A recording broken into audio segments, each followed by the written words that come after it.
good to go. All right.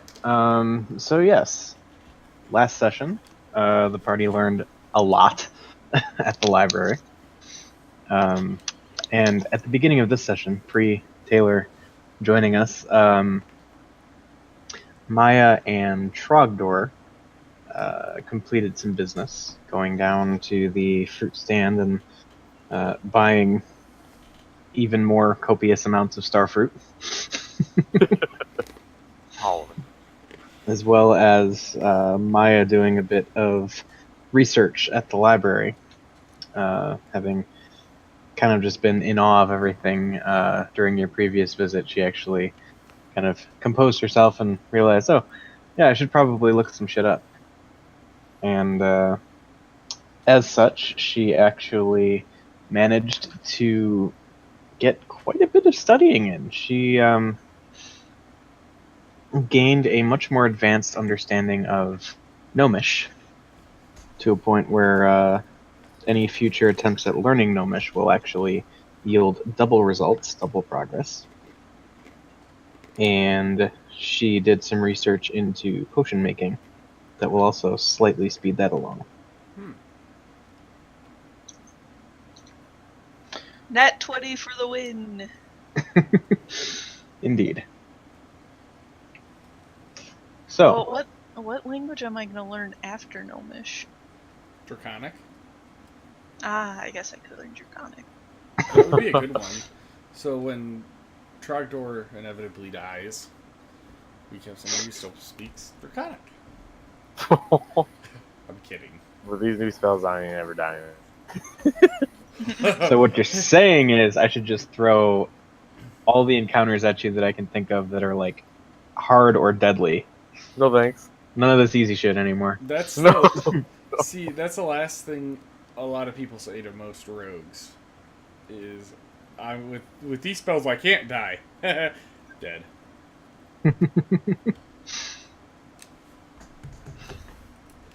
But yeah, so at this point, I would imagine that Maya and Trogdor are just on their way back from the fruit stand, and Togar is enjoying a nice beverage at the Double Moon, and Bungdo seems to be kind of cloistered away in his room upstairs.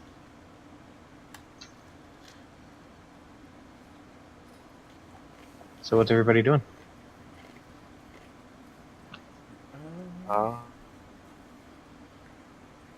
We just need to wait for the boat. What time is it? By the time you finish all this stuff, it's probably like 8 or 9. And the boat comes in the morning? Yeah. Did 7 o'clock. Did I ever read the note Bungdo got? Or did he tell me? I know I asked him about it, but I don't remember exactly what he said. I'm not sure if he actually told you. Well, I saw him get it. Right. But yeah, I would say you probably don't know the specifics of it. Okay. What I do is I'm actually trying to get into Bungo's room. Okay. Because I'm curious as to what the note says. All right. So you're gonna try to go upstairs and pick the lock if need be? Yes. Okay. Well, as you go upstairs and see the closed door to Bungo's room, it does appear to be locked. Alright. I'm going to pull out my thieves' tools. Mm-hmm.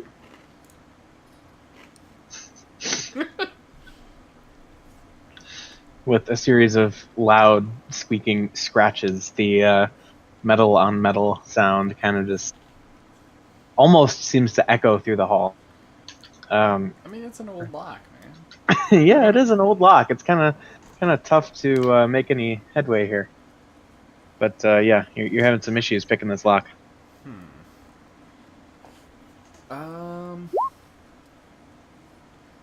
I'm going to back up and attempt to cast Mage Hand. And hand the tools to the Mage Hand and see if I can do it better with my Mage Hand. Interesting. Okay. Because that's a thing I can do.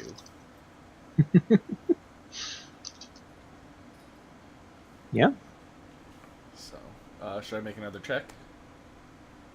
Yeah, go ahead. My hand works better. Your strong hand. All right. So, yes, the spectral hand picks up the thieves' tools and makes pretty quick work of the thing. And you just hear a slight click as the door is now unlocked. Alright. I'm going to very slowly, like, try to open the door. Actually, you know what? First, I'm going to listen. Put my ear to the door. All right. Go ahead and make a perception check. Alright. Fuck me. Okay, it didn't fuck me. Okay. You don't hear anything. Just nothing. No, nothing. Alright, I'm going to, there's no light under his, like, door. I can't see, or, because I should be able to see under his door, right? Yeah, you can see the flickering of at least one light source under the door. Okay. I'll slowly turn the handle and just slowly open the door. Okay.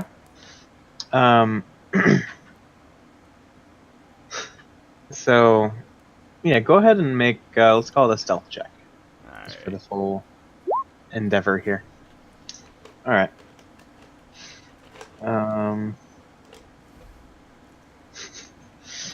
Okay.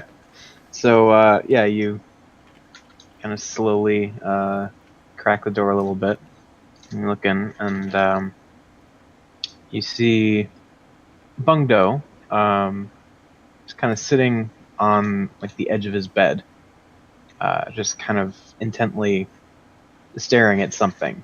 From your vantage point, he's looking at the wall that this door is actually on, off to your right. Okay.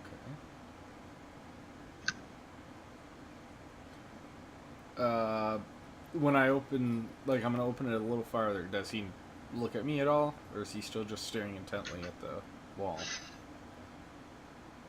Let's take a quick look at that.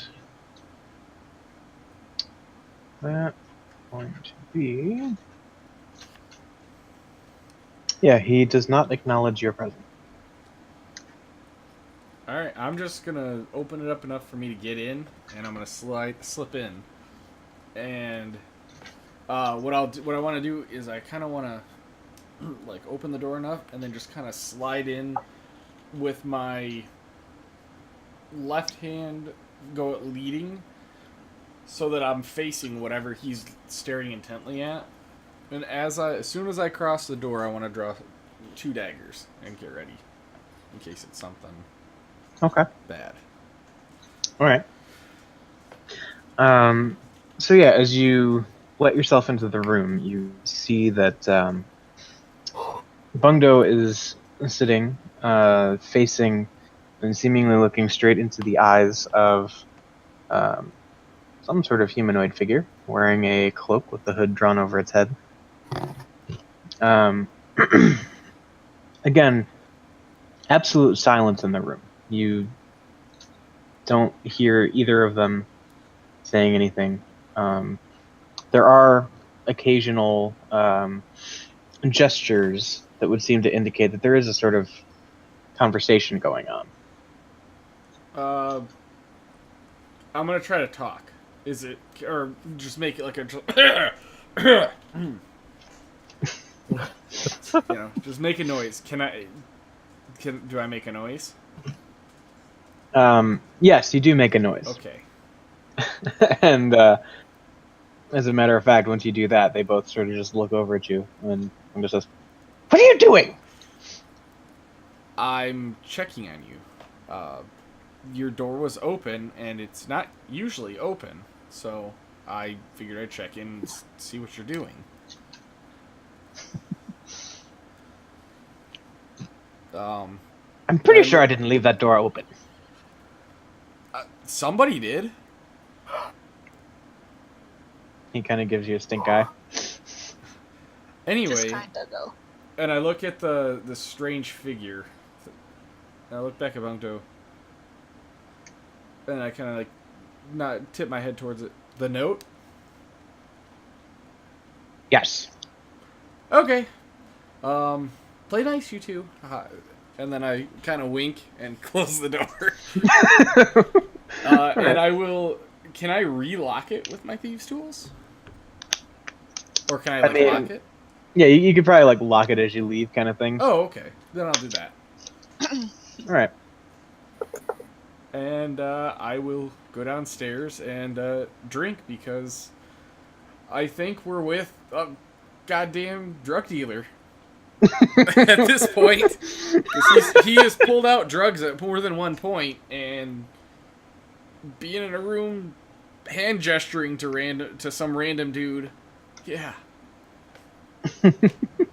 And to clarify, it looked like, picture a conversation without either of their mouths moving or anything, but like the more, kind of demonstrative gestures are still going on. Phil and I have had that kind of conversation. I know exactly fucking what it looks like. So yes, okay. I can just imagine Phil just flailing around. So yep, okay.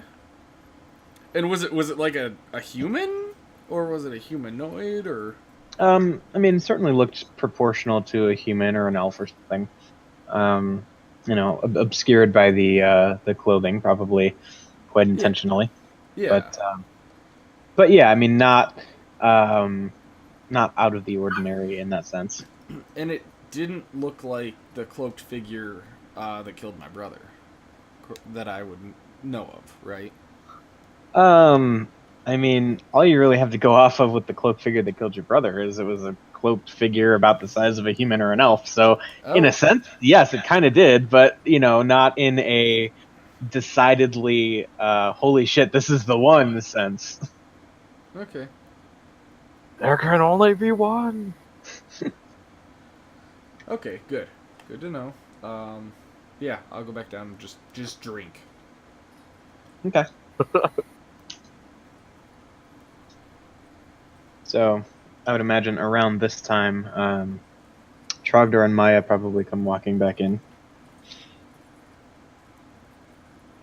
Well, And To the tavern? What? To the tavern? To the tavern. Yeah. about what time it is? About 9 o'clock in the evening.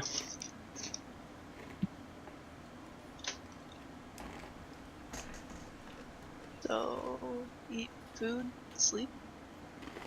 Yep. All right. So yeah, you walk into the sort of tavern portion, in the first floor of the double. As always, Naloon is quick to cater to your needs, and he provides all the fresh food and drink that you could need. And before long, it's probably 10:30, 11 o'clock. Do we see Hyde or Harabundo?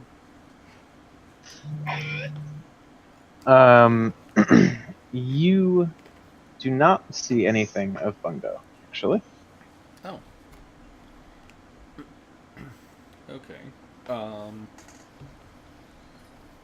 About 11 o'clock, I'm gonna go back to Bungo's room, and this time just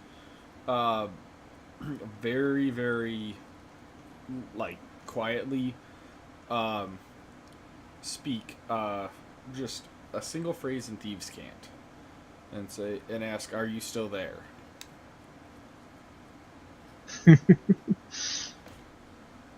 Okay. I mean, it'd be loud enough for them to hear, but quiet enough to where it's not like Hey, do you speak thieves? Are you guys still there? You know. Yeah. You do not get a response.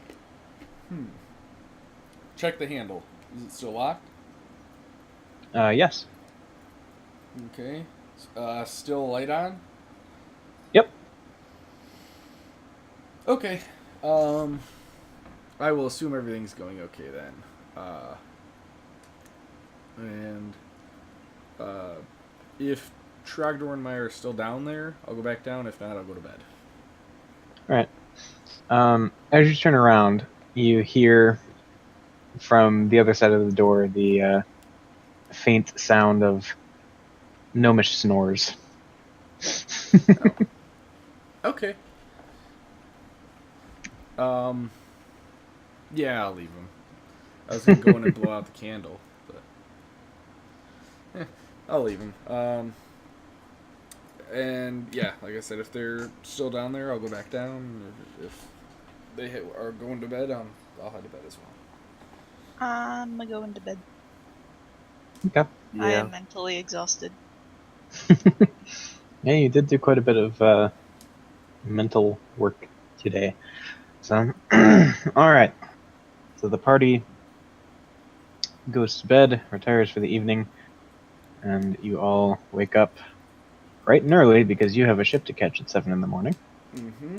About 6:45. No, about 6:30. I go over and knock on Bungdo's door really loud. Just kind of boom, boom, boom. You know, typical dwarven fashion. Yes, Get up! We gotta go catch a ship. I'm awake. Give me a moment. Okay. I've got mead. And I actually will have gone down and grabbed some mead and brought it up. And I've got a glass for me and a glass for him for just before we go away. So I set the one down, banged down his door. All right. He comes over to the door and just kind of like flings it open. His appearance just generally kind of still disheveled, getting himself together. He's standing there with his hair all wild and flying all over the place, his beard all matted and kind of bunched off to one side, and his robe kind of just it's on, it's open, but it's on. Oh, I figured it was just still being a knot because he said he ties himself in a knot like in the turtle shell. Yeah. I will. As soon as he opens the door, I'll hand just offer the beer to him, and say, "Here, drink this. It should help wake you up." Don't And, mind if I do. yes, I'll drink mine while he's drinking his. All right. And yeah, he grabs it and makes pretty short work of it. Mm-hmm. Just kind of slams it down, keeps getting ready, straightening himself out a little bit. All right. Trogdor, did Yep. you take the barrel of mead? I thought it was upstairs in your room. I thought we were sharing a room. Oh, okay. Well, then it's upstairs in the room. Okay. And what did I do? I poured some of it into some other container you had me pour it in. Yeah, we had a small mini keg that we put in a bag of holding. How much would it weigh now, Eric? Let's see. So, did we ever figure out the actual weight of the mini keg? Wasn't it like 2 gallons, which is like 6 pounds of liquid and a pound or 2 of the barrel? That seems reasonable-ish. Because the mini keg went right into the bag of holding. So. Yeah, I mean, essentially, I think we've been through, well, the 2 that you drank this morning, the couple that were used up, in the whole, hey, let's bless the mead thing, and then probably another 2 to 4 drinks taken throughout. So, well, I don't know. You're probably down somewhere in the. You're probably half a gallon lighter than you were. So, Okay. however that math works out. Be like 4 pounds bitter or so. 2? Does alcohol weigh half as much as water? Yes. It's all foam. Magic. No.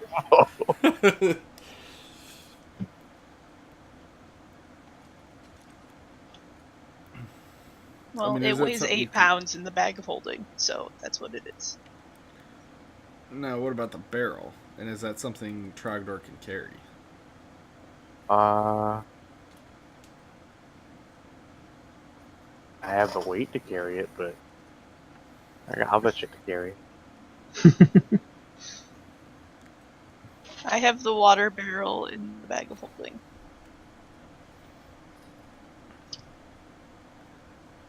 Would we be able to fashion like a backpack for him for that? I've already got the one empty barrel. Although I think it was the big one with the jerk. I have an 88-pound barrel of water that says it's in the bag of holding. Yeah, Actually, could we fill up that jerky barrel with... No. No? You don't want to use the jerky barrel for anything that you're gonna put anywhere near your mouth. I thought about that jerky. Didn't we fill it with Not- holy oil? The rotten one? Yeah, we dumped out the rotten jerky. I thought we put holy oil in it when we were leaving. I thought that was just a bunch of vials. Oh, I okay. did have a bunch of vials.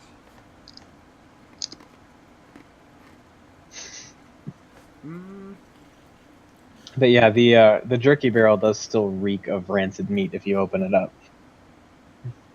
Let's just... Or have to clean that thing out. I was gonna say, let's just take it off and put it off to the side and not use it anymore. Just throw it out. Yeah, that's basically what I'm saying. Alright. Well, that barrel's gone. Also, I would like to use the jug to make another bit of poison. So I should have... I'm at a quarter. I don't remember how that worked. It was... It's a ½ ounce each and it holds 4 ounces. Poison, yeah, is a ½ ounce, and... You did it twice, so that was 1 ounce. The vials hold 4 They're ounces. at a quarter, yeah. Okay, I'm at a quarter, so I'm at... 3/8. You do it again. Yes. Yep. Like 37.5? Because I apparently just know that number off the top of my head. Okay. Yeah, because 1/8 is 12.5%. Yeah. But like I didn't have to think about it. It was just there. Okay, I'm good. Aren't you special? Special. I guess. I wasn't expecting that.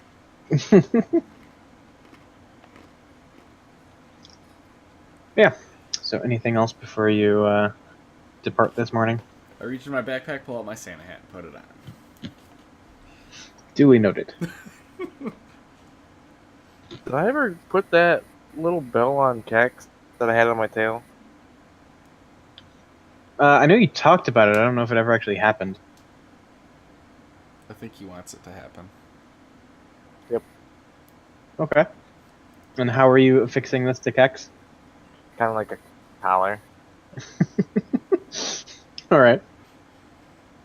So yes, you now have this little dragon man with a bell around his neck. Nothing but the bell and the loincloth.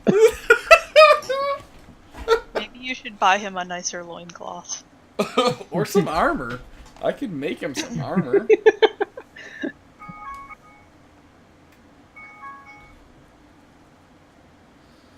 Oh, yep. A little loincloth clad dragon man with a bell on. just need some big ass glasses. He can be the new Flava Flav.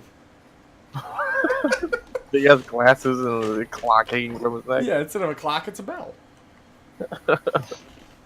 Oh god.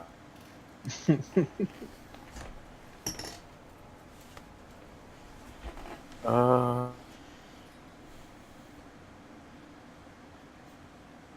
is it morning? Like we slept, or is it still night? Yeah, this is morning, like as you're kind of getting up and getting ready to go. All right. I am ready to go at 6:15. Having already eaten, sitting in the, I guess, lobby. Okay. I run down and order just a cooked egg, and as soon as it comes out, I like just tip the plate up and have it slide right into my mouth. Just so, literally the whole egg, and I'll just swallow it and take off. All right. Because I assume by the That's- time I get Bungdo up, it's gonna be like probably 6:45 or almost 6:50. At 6:30, I become impatient. Yeah, especially with that 20-minute walk to the docks. Oh, Yeah. never mind. I'm already a little after 6 as well. I only needed like 7, 8 hours sleep. Mm-hmm. Okay. So yeah, you do all kind of pull yourselves together and make it to the docks with a solid 30 seconds to spare. We get on as they're about to pull away that plank to walk on. Yeah, so you're kind of hustling your way over to the Umbra, and yeah, Malaris is like, "Oh, I thought you weren't gonna make it." Yeah, me too. And I look at Bungdo. I look at Togar. Oh, no worries. All aboard. Kind of gestures you up the gangplank before having a couple of the crew members just pull it up. And goes, "Welcome aboard the Umbra. I suppose I should show you to your quarters." And she immediately leads you down a set of steps toward the back portion of the ship, pretty central to the body of the ship as a whole. You find yourselves in this rather long wooden hallway, lined with doors on either side. And she gestures you toward two doors on the right and two doors on the left. Immediately as you come down the stairs, and she says, "This will be your block of cabins. They are adjoining single rooms, so feel free to distribute them as you will. But hope you have an enjoyable voyage, and if you'll excuse me, I will have to attend to things above decks to ensure that we embark reasonably on time." Okay. Yep. And I So. immediately go into the first one on the right. Okay. I go into the first one on the left. All right. I poke my head out. Get the one next to me, Trogdor. Bungdo snores too loud. Okay.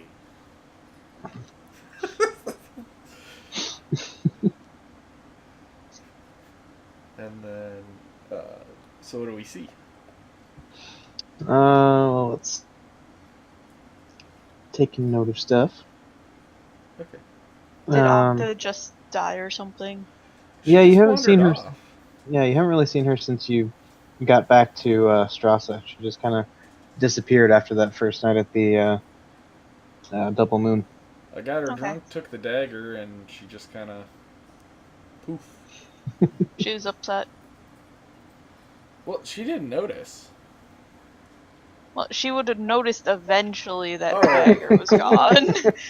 Yeah, it could be. She went out into the desert to search for it. That or she got grabbed by the what the hell are they? The one family. Yeah. The Chassiers. Yeah, there's always that. So Lots of things could have befallen her. yep. All right. So, yeah, as each of you enter your personal cabins for the voyage, they're a bit cramped. I mean, not really meant for spending long amounts of time. But in each one, you've got a very dorm room like setup. So you walk in, and immediately to one side, there's kind of a small closet cubbyhole area. It's about locker size, really. And going further on, each room has a kind of mid-level lofted bed with a writing desk sitting underneath it, and a well, sturdy, if maybe a little uncomfortable looking wooden chair pushed in. Um, each one does have a smallish porthole to look out of. And then as you peer out, you can see, well, at this point, mostly just the sides of the other ships that are docked along the coast here in Strassa. But yeah, you imagine that once you're out at sea, this could be a reasonably nice view, at least for those of you with the seaside cabins. But okay, What side? Who has the seaside cabins? that would be Togar and Trogdor. Okay. So yeah, you're all kind of able to go in and distribute your belongings and make yourselves at home, so to speak. Anything you would like to do in particular throughout the whole moving in process? Is there any like What was that? Is there any like parchment or anything like that in that night or something? There are a few like, loose pieces of parchment and a kind of half-used bottle of ink, a few quills. Alright, take a few minutes to write on a couple pieces of paper, just some like prayers and whatnot. Okay. My spells, where is it? I'm sorry, what was that? One of my spells requires parchment with holy text on it. Oh, all right. Fair enough. Just have a piece of paper that says shit on it with a bunch of holes through it. It's holy text. I'm sure Bahamut would find that hilarious.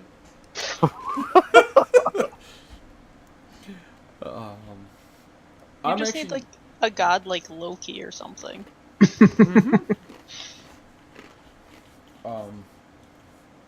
I'm actually sitting in the room.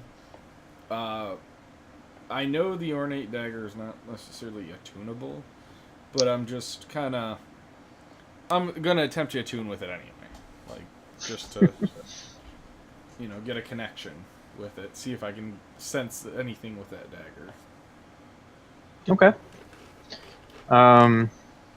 So yeah, you're gonna just kind of sit there for a few minutes and try and make something happen? Yeah. I mean, concentrate on it, just try to connect with it, try to see if I can... Okay. Yeah, as it has before, it seems to kind of leach away the heat of your hands as you hold, in sort of an unnatural way. But you don't necessarily sense anything, like any connection with it per se. It just seems like a, you know, sort of tainted object at this point. I don't sense any. It's not pulling me in a direction or anything, right? It is not. Okay. All right, but it still does have its like a little bit of magical aura. Mm-hmm. Okay.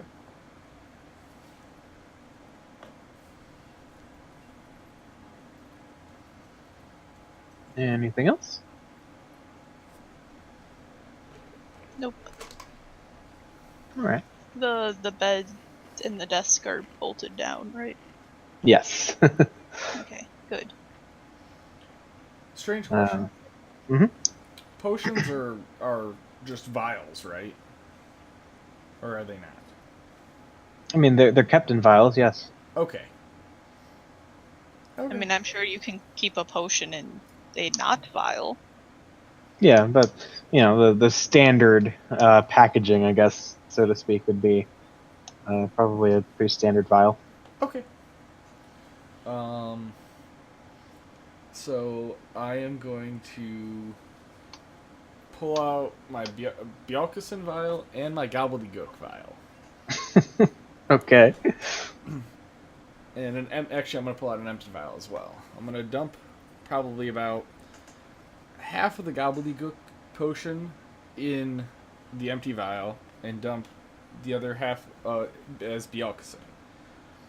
And plug it with my thumb and kind of, just mix it up. Shake it a little bit. Okay.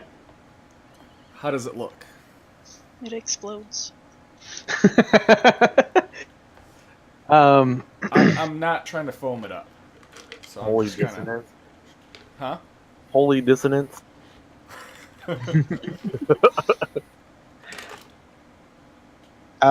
It's a bit cloudy. There's kind of some, sediment from presumably the potion that you can see kind of swirling around the outside of the vial. Yeah, I mean, it looks like about what you'd expect if you mix half mead and half potion. Alright, well, what I'm going to do is I'm going to... did Bungdo go in his room, or is he still... Yes, you did. Alright. So I'm going to hold it in my hand and kind of cast Ray of Frost on it, and essentially try to frost it over, cool it. So, and try to get some frost crystals on it, and do the same thing to the Bjelkesen vial.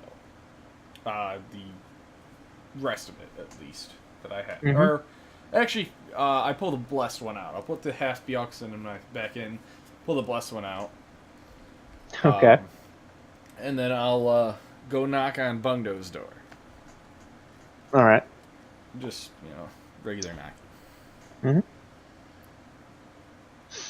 And yeah, you hear him kind of like rustling around in something. Yes. Bungdo, I wanted to have you try something. I came up with a new idea on how to chill beer. I wanted you to try it. And again, I will Ray of Frost just to make the frost extra thick on both of ours. To try, kind of, you know what I mean, like kind of obscure the glass a little bit, if I can. All right. It's fair. Okay. So yeah, after a moment or two of him, just kind of rustling around, not sure what he's doing in there, but he makes his way over to the door and cracks it and says, "Beer, you say?" Yeah, and I hold out the Bjelkesen and Gobbledygook vial. I say, "Here, try it," and I show him mine, and I'll, and I'll say, show him this is what I'm doing, and kind of frost mine over again, and take, just essentially take a good swig of mine, which I think is basically the whole thing, isn't it? Yeah, for a good swig, probably. Yeah, I mean. All right, I'll drink the whole thing and say, try it. It's really good. Okay. He takes the vial and kind of like you see his hand kind of dig into the frost a little bit, and he takes it and looks at it, looks at the frost, and kind of gives you a nod, like, "Oh yeah, that's some good work there." He pops the cork off of the vial, and see him kind of like looking down at it.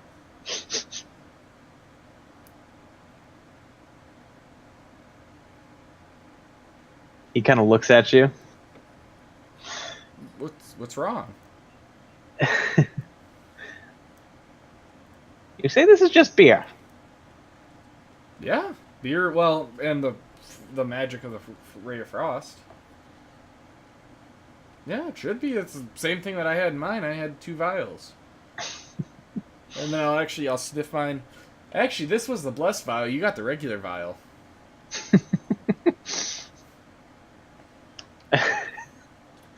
Can I roll a deception on this? Sure. Come on, that one. Come on, that one. Let's see. That's definitely not a nat 1. Between that and the nat 17 on Arcana, he kind of looks at you with this. You know I know how to party, right? I know how to what? How to party. Oh.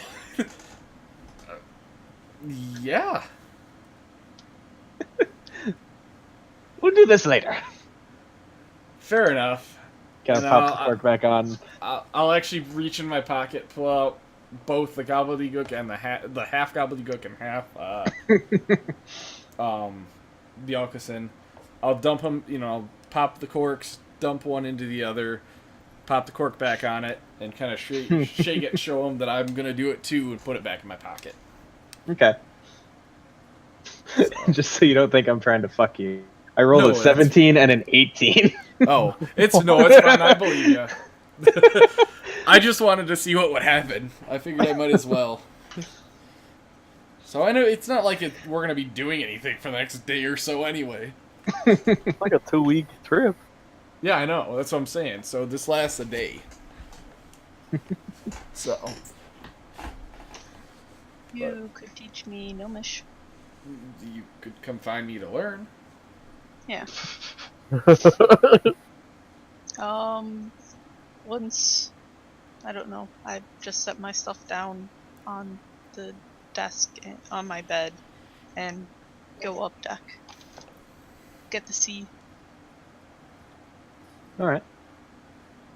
And, yeah, at this point, after you've all kind of settled in, you can still see Strassa, but the Umbra has already put a fair bit of distance between itself and the docks, and is just starting to kind of execute the turn that will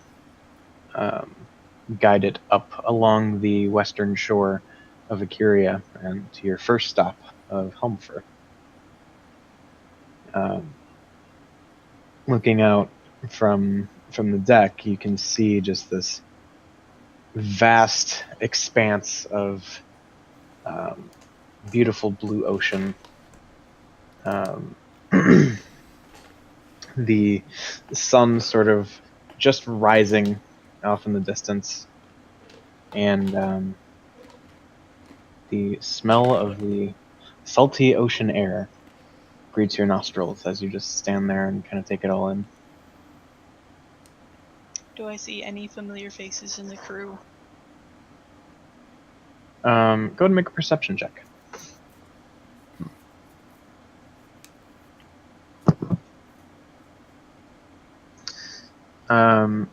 Well, you do see the black dragonborn female that you met before. That's the captain of the ship, Malaris. Hot diggity daffodil. Trogdor forgot about that. 2 weeks is a long time. He's gonna paint the walls white. Or is it purple? We'll discuss Dragonborn anatomy later. Other than that, though, you don't really see anyone familiar. It would seem that none of your old shipmates from the Kestrel are aboard this. That's what you're getting at. Okay.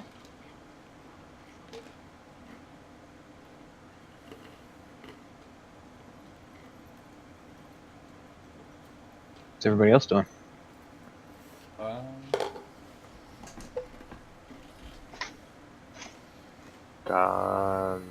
Go flirt with the captain. All right. And so she's kind of standing at the helm near the back of the ship.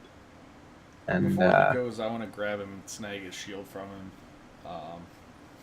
Who would snag it from me? Well, I'm gonna go back to my room with it and do some drawings of it and work on my next plan of the next plan of action. okay. Oh. Because, okay, I'll snag Trogdor. Trogdor, let me see your shield. I want to take it back and I want to draw up some plans for it. All right. We don't need it right now, so go ahead. That's what I figured. Okay, go back to my room and do that.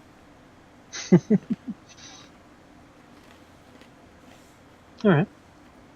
A big ass shield's kind of awkward in a boat, anyway. Really.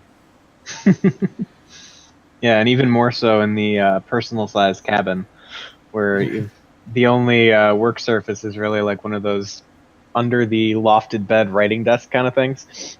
Yeah, I basically got it kind of propped opposite of me in there, Okay. and I'm just kind of like sitting back. I'm small.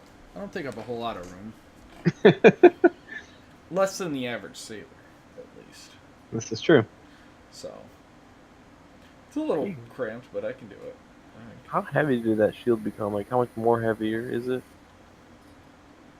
I'd say you could probably tack another like pound onto the total. Oh, yeah. Yeah, I just laid a base frame of it.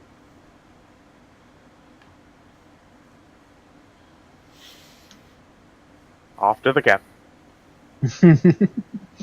And All I'll right. just spend the rest of my day doing that, working on Okay. plans and such. What did she say her name was again? The captain? Malaris. Malaria? Yes. Malaria? It's spelled like Mallory's.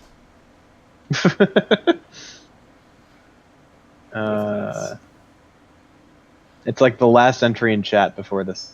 Oh, yeah. I forgot I had it in my notes. Yes.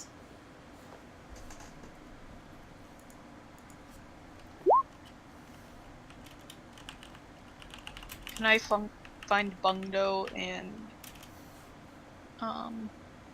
petition him to teach me Gnomish?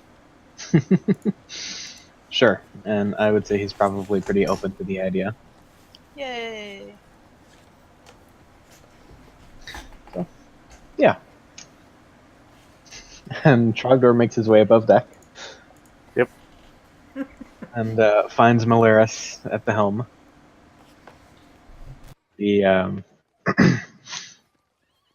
breeze from the open ocean. Well, given that she doesn't have any hair to blow back in the breeze, you can at least see it moving the small, like, leather straps and things that help affix her armor to her. Oh, her strap's blowing in the wind so sensually. Indeed. Just hear a ding resonating from my side.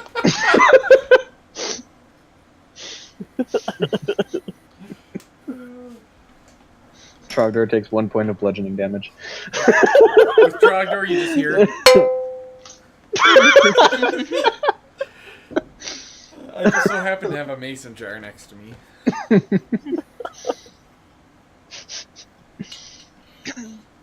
So.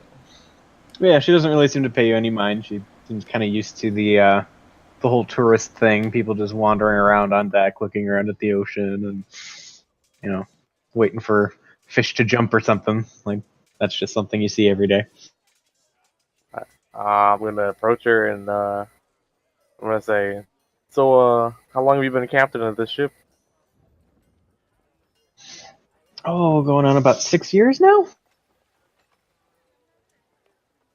A long time to be away from home. She just sort of chuckles and says, well, I've had plenty of stops.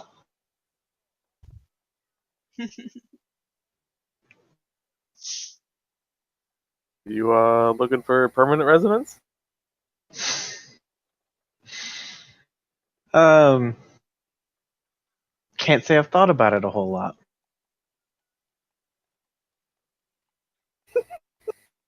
I'm so bad at this.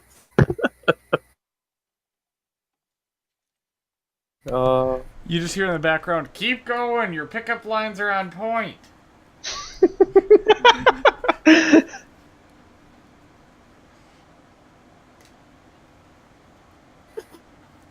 I'm freezing up. Just standing there staring at her.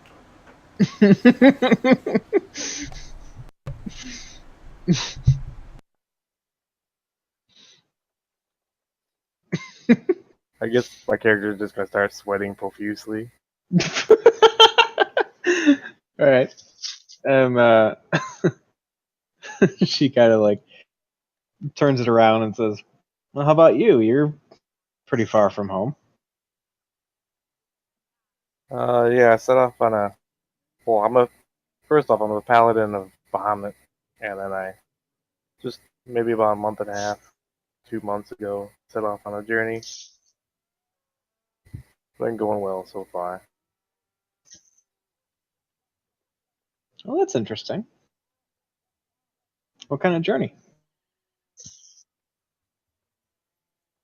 Well, we've been stopping some cultists and recently put down. I don't know if you've heard of them from the old stories, but we found a site that who was the one that sealed you on away?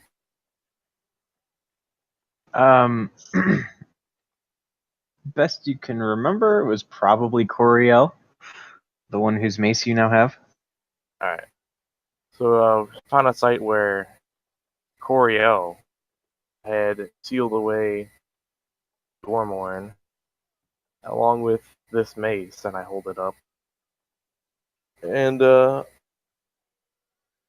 a call from Bahamut recently to go and secure it and test to acquire said mace to actually put Yormorn down for good. And our group successfully did that.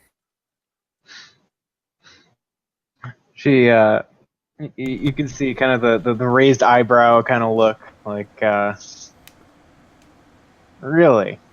And she actually goes on and says, you're telling me you fought the betrayer himself? He was in a bit of an undead state, but yes. That's crazy talk. It's true. Ask any of the people I'm here with. Do I overhear this? I would say sure. I walk up to her and I say, yes, it's true. Wing woman.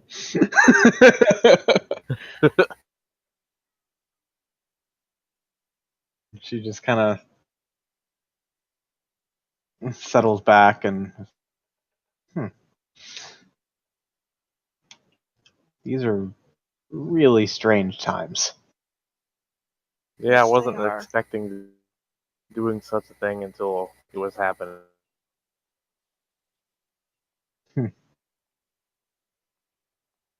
She just kind of sighs and says, oh, maybe you could tell me some more stories later.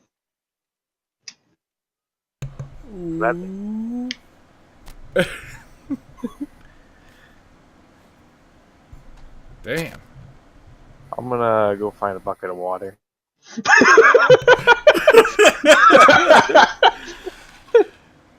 So that's how Dragonborn do it.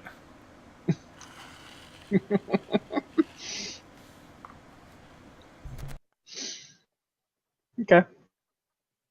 So, what's everybody else doing besides Trogdor and his water? Um,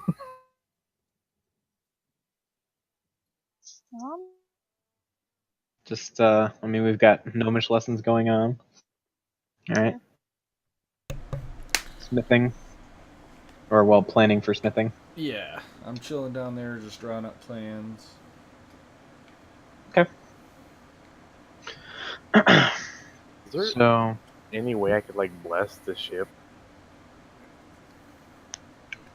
I mean, you could, say prayers over it and stuff. Not like a formal way of, bless his ship, boost its durability or something, but No, Yeah. clerics get something like that, but paladins, I don't believe, do. Can't remember. Yeah, can't remember what it Consecrate was. is the spell, I believe, Yeah, like that. or Hollow Ground or something. Doesn't take like a full day to do it. Yeah. I No, think you have time. yeah. I think it's an hour-long cast and it lasts for a day. I don't remember exactly. Hold on.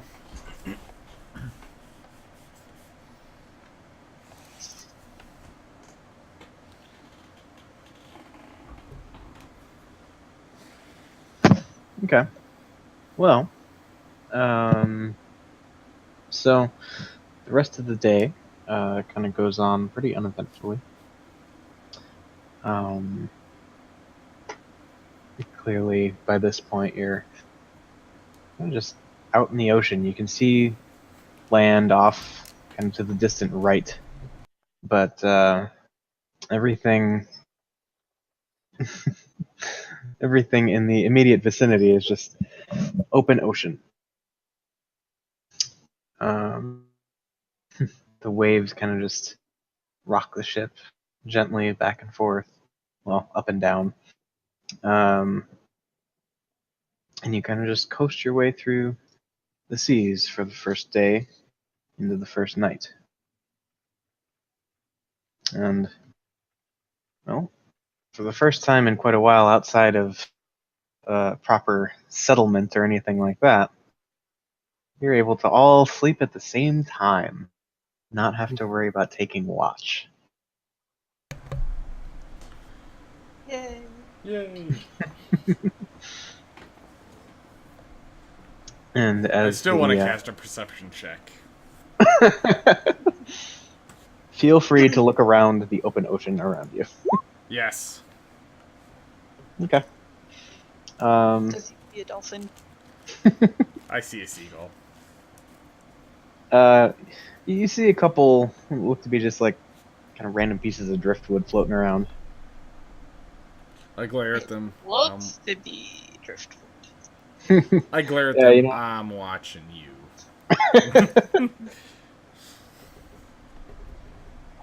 Okay. Alright. I go The back down driftwood and will remember this. I go back down and go to sleep. All right. So yes. Unless there's anything someone would like to do before bed. I would like to do stretches. Okay. You, the captain. What was that? I'd like to go see the captain again now that I'm sufficiently cooled down from all the water. Okay. So yeah, you ask around because she didn't exactly show you her room before or anything. Yeah. But you are able to find the captain's quarters. And yeah, what are you doing? Going to gently knock on the door. All right. And after a moment, you just hear yes. Hey, it's me, Trogdor. Right. One moment. You hear her kind of get up and walk across what sounds like a considerably more roomy cabin than the one that you have, Bex. Opens the door dressed in nothing but lingerie.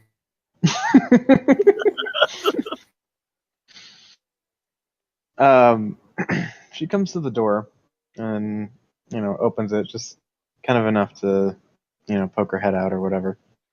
Um, well, she's certainly wearing less than she was wearing as she was at the helm earlier in the day, but no such luck with the lingerie. Just more casual, like tunic and almost like capri style pants.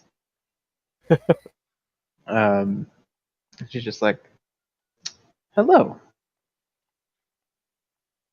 Hello. Said you wanted to talk more later. She chuckles and says, "You're an impatient one, aren't you?" Oh, I thought you meant later as tonight. "Well, come on in." She opens the door. Yeah. Drop my way in. All right. Looking around this cabin, you see it's actually pretty nicely furnished.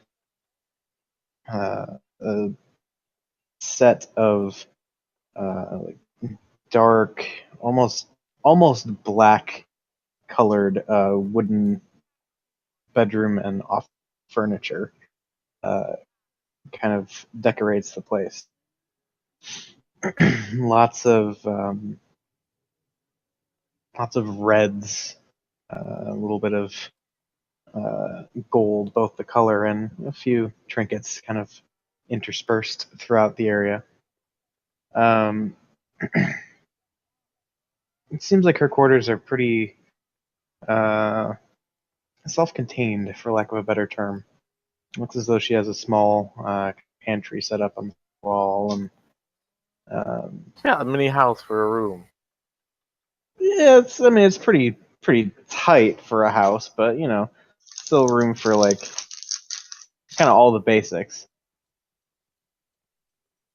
But yeah, see a table kind of laden with navigation charts and things of that nature off on one side of the room, and toward the center there is kind of a small, almost coffee table like setup with kind of almost looks like a series of ottomans kind of circled around it with one like larger lounge type item, almost kind of like a love seat. And she just kind of beckons you over and gestures for you to take a seat. I'm gonna sit down and say, "This is a nice little cozy room you got here." Well, thank you. I figure if I'm going to spend 6 years somewhere, I should probably make it pretty homey.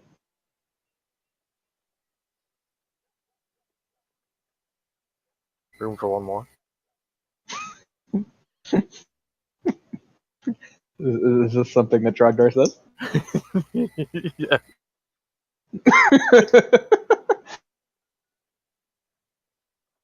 Wait, what did you say?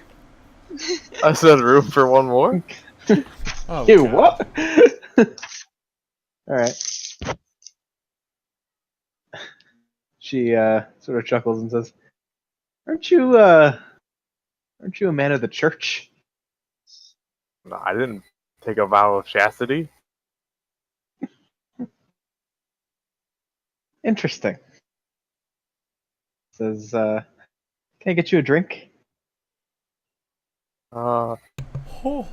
allow me, and I pull out the 2 vials of holy Bialgison. Oh, that's gonna taste like shit. Why? Because you put silver in it. I don't think you put silver in it. I thought Yes, you you just do. use it. No, you mix it, I think.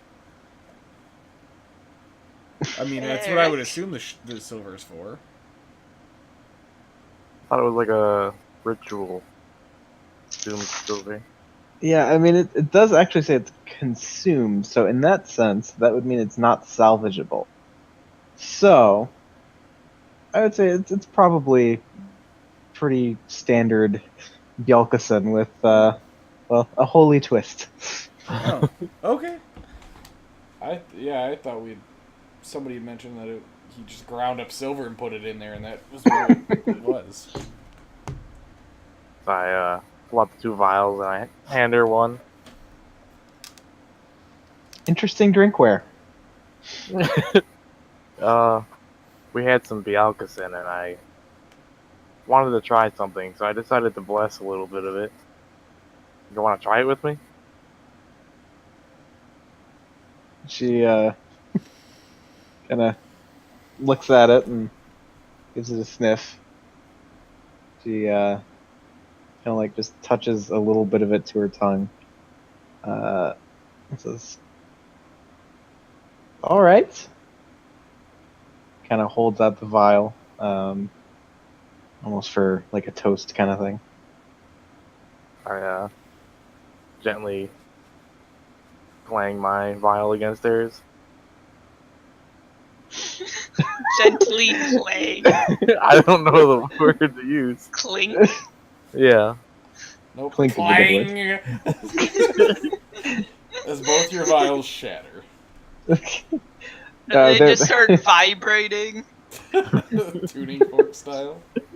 A gong. I mean, there may very well be another clang, but I'm pretty sure it's not the vials. What's funny is you're hearing it from her, not him. And she's not even wearing any metal. Yep. Impressive. All right. So yeah, you toast and both drink your holy Bjelkeson. And yeah, upon drinking it, it doesn't really seem to have any noticeable effects besides, well, drinking mead. Oh.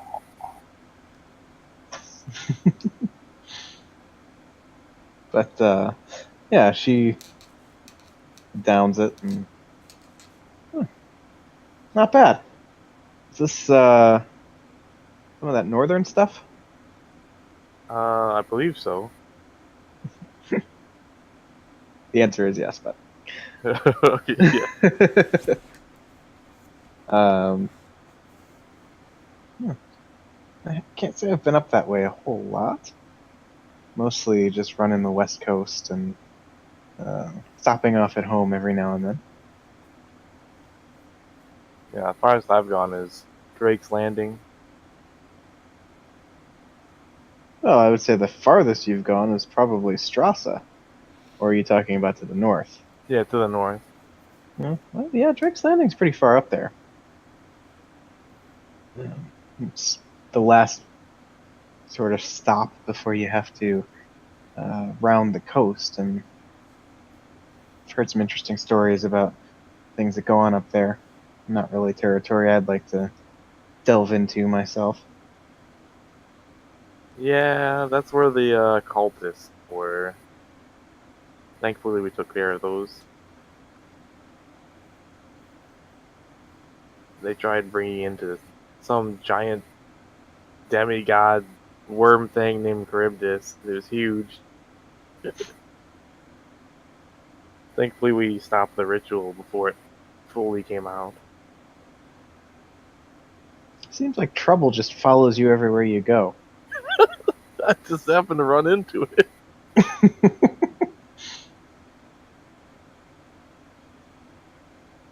Well, as long as you can handle it.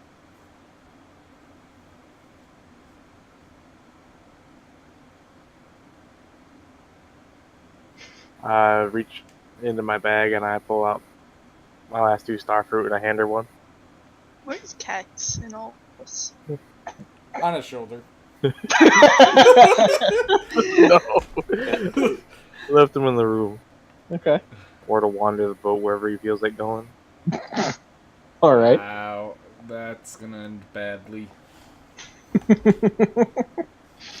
Told him to play nice. He's probably Right. in Bungo's room. We're bugging him. I really hope he doesn't somehow into my room.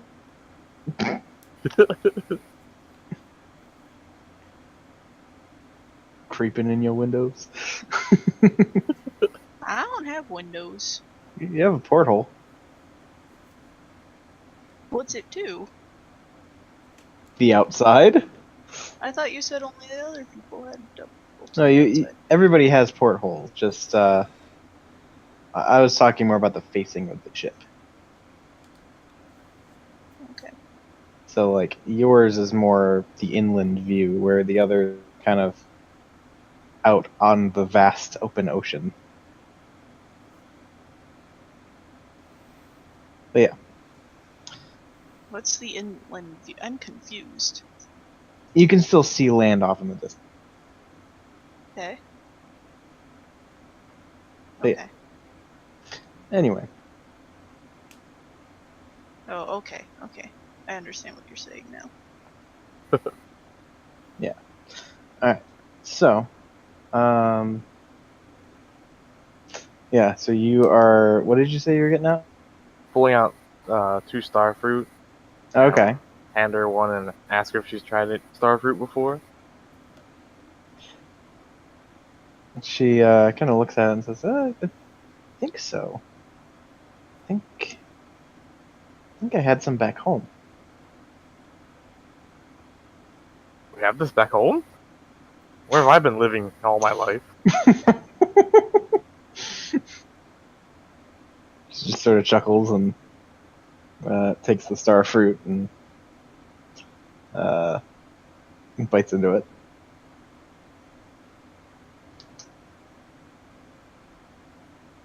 Yeah, not bad. Not the greatest thing I've ever had, but pretty good. Ooh. Aw. I try.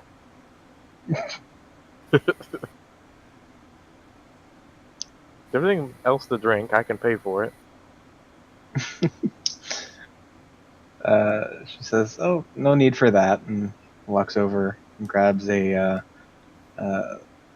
like a crystal decanter of looks to be some kind of liquor.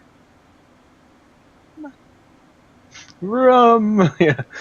Uh, she grabs a couple of glasses and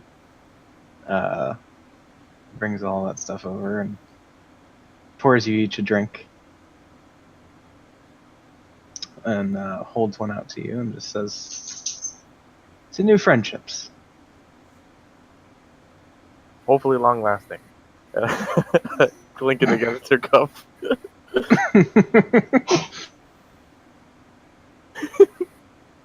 All right. And yeah, she downs the drink, and I assume you do as well. Yeah. Okay. It burns like a motherfucker. So it's a lot stronger than the Bjelkesen. Oh yeah. Ooh. Yeah, I mean, mead is basically a honey wine. This is like heavy booze. Oh, so we just went from like 10% to 40 plus. You went from Yeah. drinking like a Mike's to just straight fucking vodka.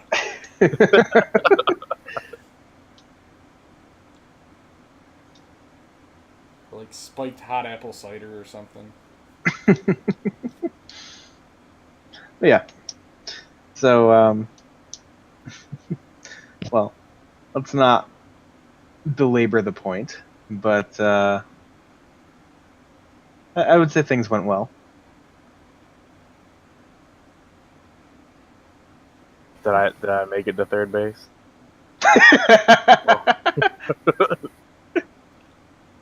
I'd say she'd certainly be open to a return visit. Alright. Don't dragonborn lay eggs? Or how do they even reproduce? I think the first Dragonborns came from eggs, but then later on I think it's just like Oh, is that what it is? Yeah, more or less. Oh.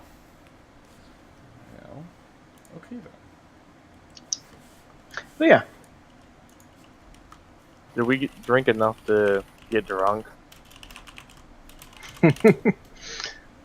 Sure. I'm gonna take off all of my armor next to her bed and then crawl in.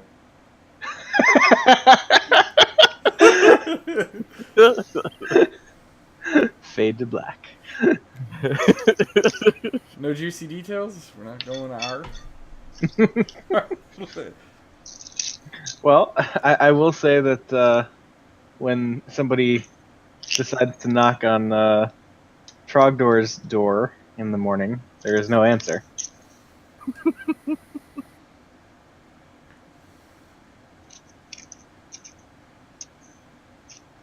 Yeah, so what's everybody doing on this brand new day? Other than Trogdor walking around like Bob from that Boner Pill commercial. Yeah. Ensight. It was bad with That's right. How many hours of...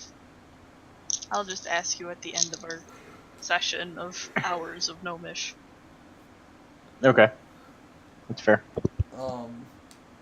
Gnomish! I learned Gnomish. And if I can work on my potion at the same time. No, I'll just learn Gnomish. My character lost his virginity. Thank you for sharing. I have found I'm looking for a fishing pole. Okay. Yeah, I would say that's easy enough to do. You know, kind of talking to the crew members and all that. Yes, you do manage to procure a fishing pole.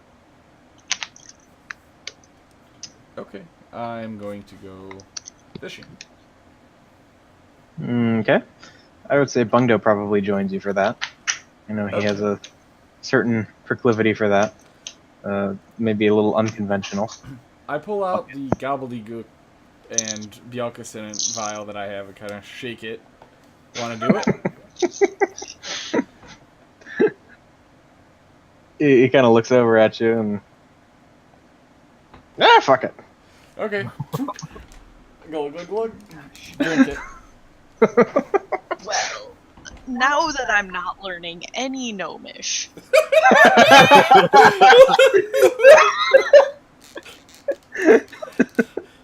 I'm gonna work on making some health potions.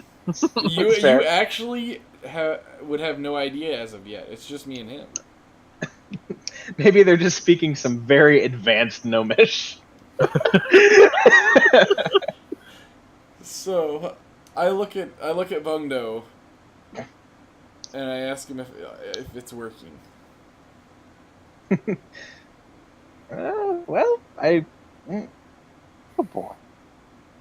Don't feel anything yet. Huh. I wonder if splitting it in half was a bad idea. Oh, I'm just looking in between the both of you.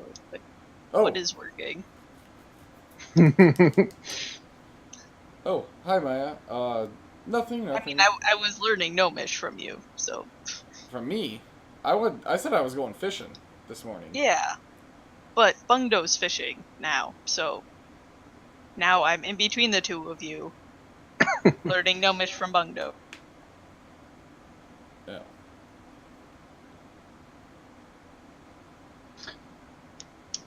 And, yeah, Bungo just kind of looks over and says, oh, well, I'm sure I could multitask. Where did we leave off? It was, present participles or something like that. He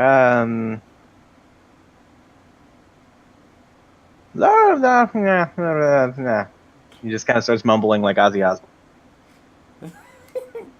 I kind of chuckle and... but I attempt to say, I think it's working. And the last barely intelligible thing that you hear out of Bungo's mouth is, "Oh yeah!" And I'm just sitting there like laughing at Bungdo and myself. And he is doing the exact same thing. So, I'm just basically I'm attempting to hold like the most random fucking just that conversation with him while we're sitting there it's fishing. essentially it's like The Sims. Yes, basically we're just sitting there fishing and just babbling back and forth to each other. All right. Okay. Yeah, at some point I'll just give up and leave. They're like, okay. Leave us just laying there or sitting there laughing our asses off at each other.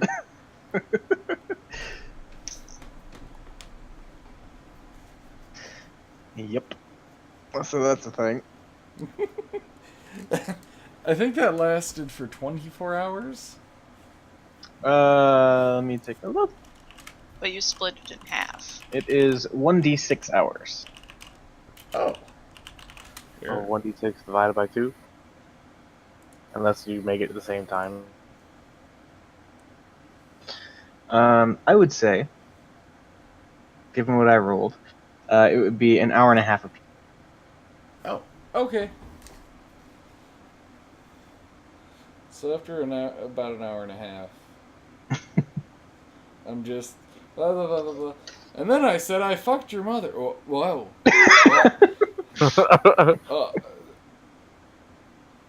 Well, that was awkward. I think it wore off.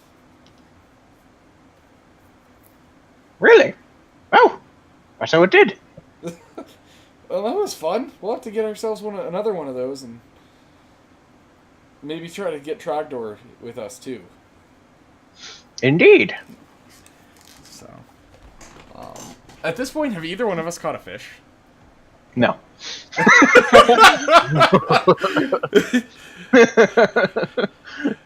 That was actually a question for. Well, yeah, okay, that works. I'll look around and realize that we haven't caught any fish. We're not very. Neither one of us are very good at this, are we, Bundo? I do better with a bucket. You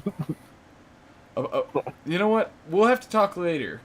For now, I just had a sudden idea about something to do with Trogdor's shield.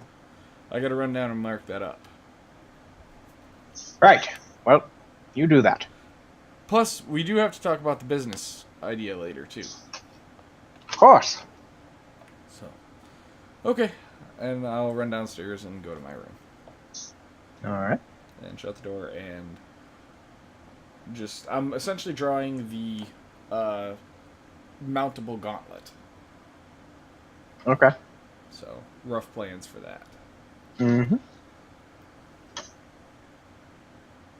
All right. So that leaves Bungdo hanging out, just kind of fishing above deck. Maya working on potions. Yep. And Trogdor waking up to an empty bed. You notice that Malaris is nowhere to be seen in her cabin. No. I was gonna have myself wake up with pitching a tent. Fade to black again.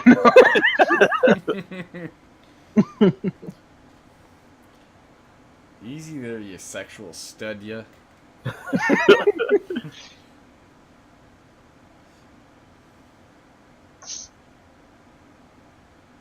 I guess I'm gonna adorn my clothes. And then What are you adorning your clothes with? my body. For some reason, your pantaloons don't really fit right. Can't get the zipper up. Yep. Hey, it's canon. You said it.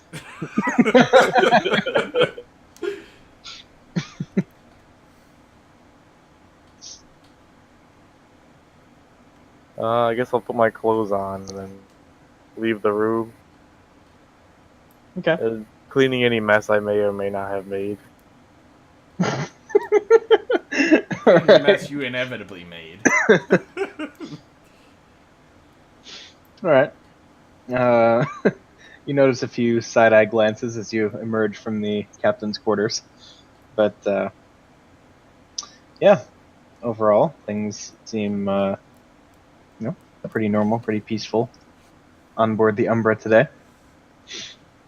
Let out a big stretch, arms straight up in the air. All right. I guess I'll go on, like, on deck or whatever. Okay. So yeah, as you head out on deck, you look around and you see Malaris standing once again back by the helm of the ship, seemingly just kind of giving some direction at this point, not really manning it herself.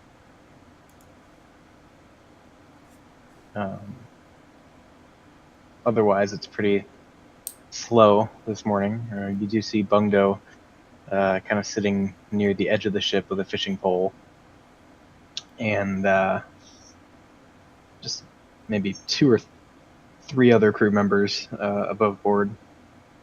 Still, reasonably early, so not a whole lot really going on.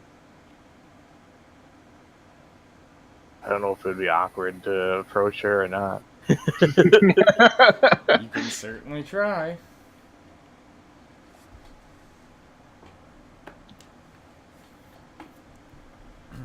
Yep, I guess I'll do that. Going to approach her. All right. And yeah, she's still kind of doing some direction to the sailor that she currently has at the helm. It seems as though he may be a little bit new, and she's kind of, guiding him, advising him a little bit. She doesn't seem to notice it. Doesn't notice me? Right. Can I make an insight check to see if she actually did notice me, but she's ignoring me?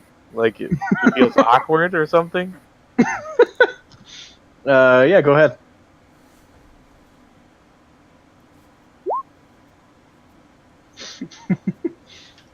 um, you don't have any reason to think that. Then again, you're not entirely sure what all happened last night.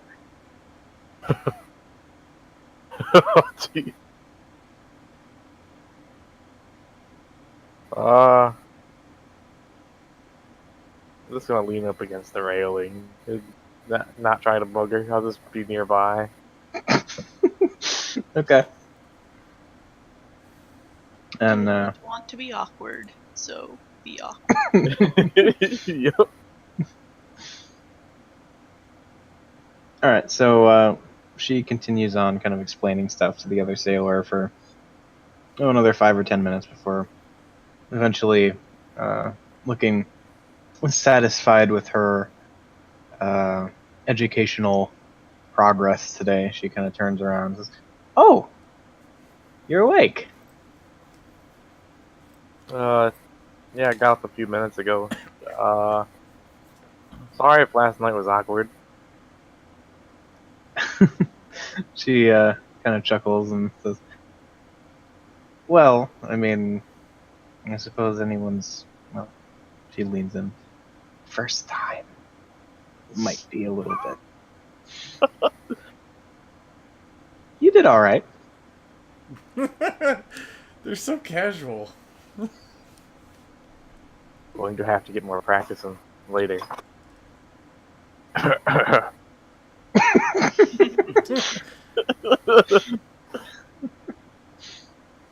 She just kind of says, "All in due time, no worries."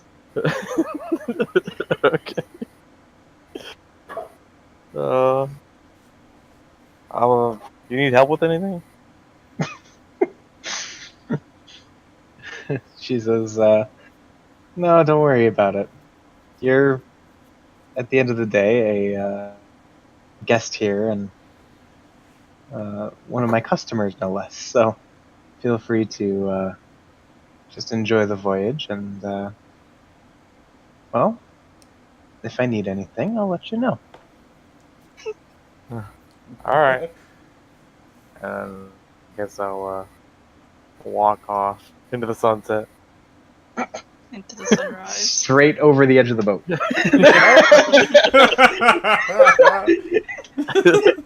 I'm just picturing like Trogdor turns around and walks through the railing. It's like, oh shit, and then turns and goes back downstairs. But he takes like 2 or 3 steps and is still blocked by the railing, and then realizes, oh shit, I'm not actually going anywhere.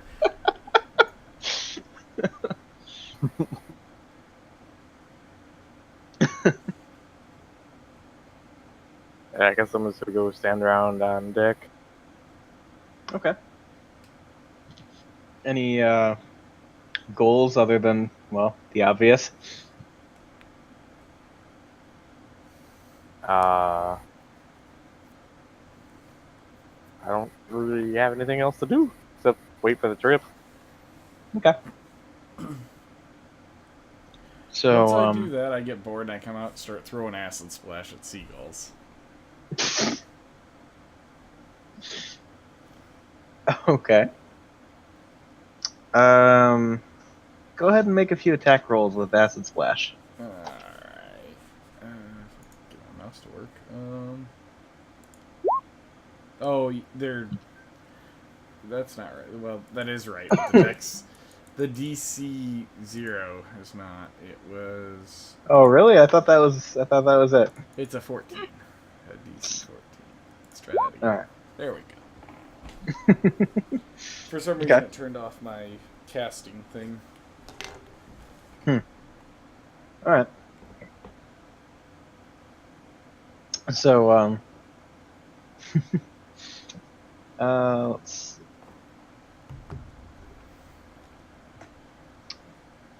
I would like the other 2 of you to make perception checks. Me? You are one of the 2, yes. Oh, thank God.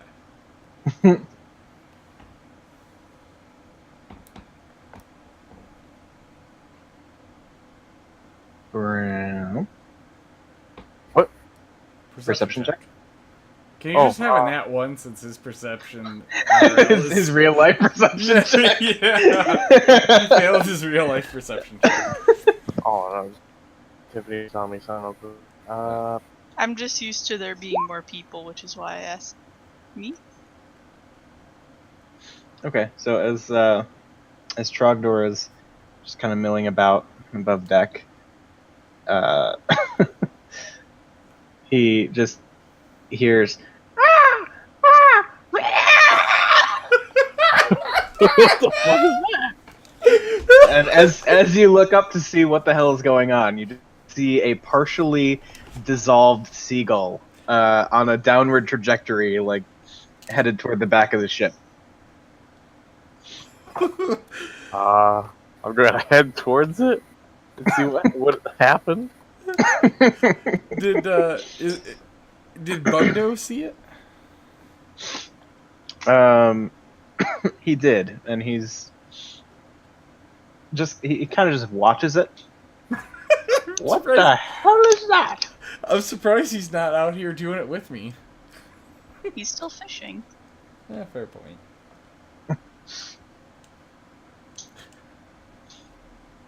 But yeah, so the partially dissolved seagull comes crashing down near the flight of steps that lead up to the helm, where Malaris was earlier in the day. Is it completely dead or just injured and fell out of the sky? It's not completely dead.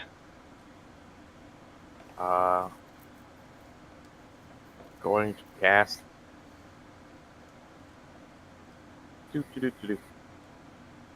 You would cast do. Gotta heal it. Okay. And yeah, so as Trogdor kind of scoops up the partially melted bird, God. I'm like a fucking serial killer in the making. I torture small animals, not even on purpose. I just kind of fucking around. But as Trogdor scoops up the bird in his hands, and you see this kind of dull glow begin to emanate from them, miraculously, it just kind of springs back to perfectly fine. The feathers restore where they had been disfigured and partially melted away. There's no more exposed flesh. Looks good as new. And the bird kind of rights itself in your hands and looks up at you, kind of cocks its head, back and forth, and then just takes off.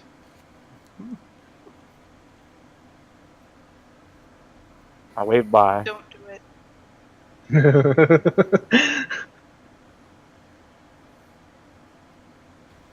Okay. So, yeah. Anything else? I'm gonna be on the lookout for more strange incidents. Okay. I'm just. Was this about where I was too? Look, the seagull crashed near where I was throwing those. I mean, it would be a little bit further back on the ship from where you are. All right. Well, as soon as I hit it, I just kind of like put my hands behind my back and start whistling really loudly. And I'm doing it the entire time until the seagull flies away. And then I just kind of shrug and just kind of watch out over the water then. Okay. Poor bird. That's fine.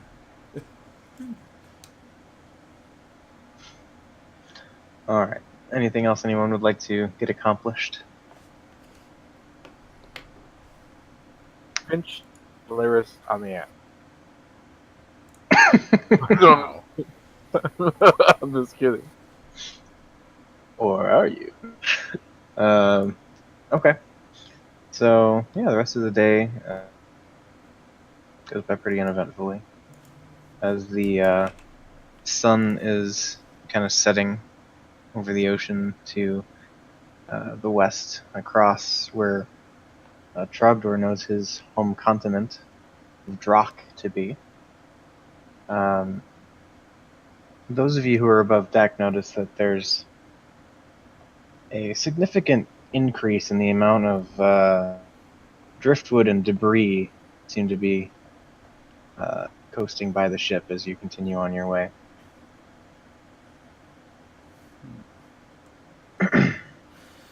I would like to look around and see if I can find the source of this increasing amount of driftwood.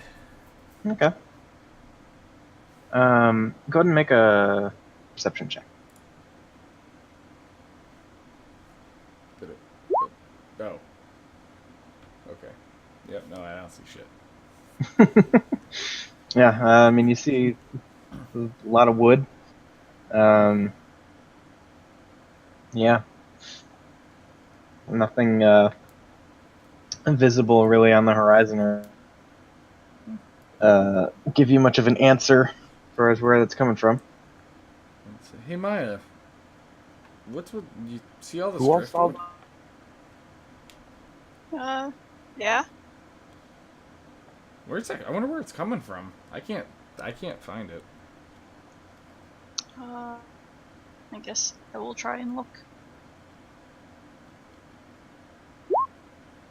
Damn! Alright. Well, you don't see a source per se, but what you can make out is what looks to be maybe what was once a fragment of a ship's hull, kind of just having landed the right way in the water so as not to have sunk yet. And holding on to that, you see, looks like three kind of scrawny, malnourished humanoid figures. At that point, I'll just yell out, "There's people in the water!"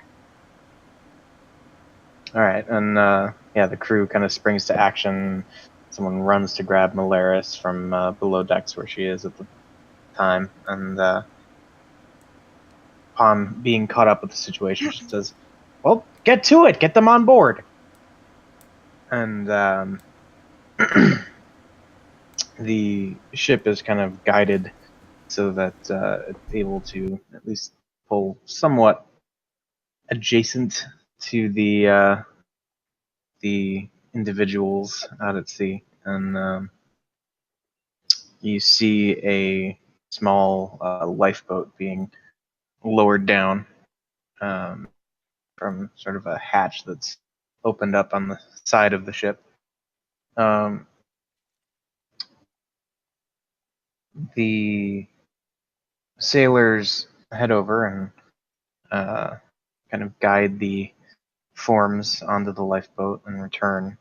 And as they're lifted up, you can see what looks to be uh, three human figures, a bit disheveled, malnourished, um, even a bit sunburned, but certainly alive.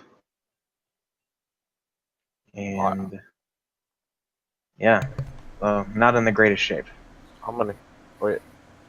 So wait, that was am I? I can't speak right now.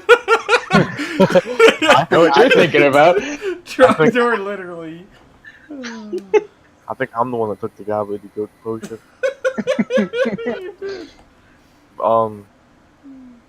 Am I currently aware of this now that like people have been Yeah, I gathered? mean, I'd say the whole ship is probably kind of on alert about this now. So, Do I see any other people on the?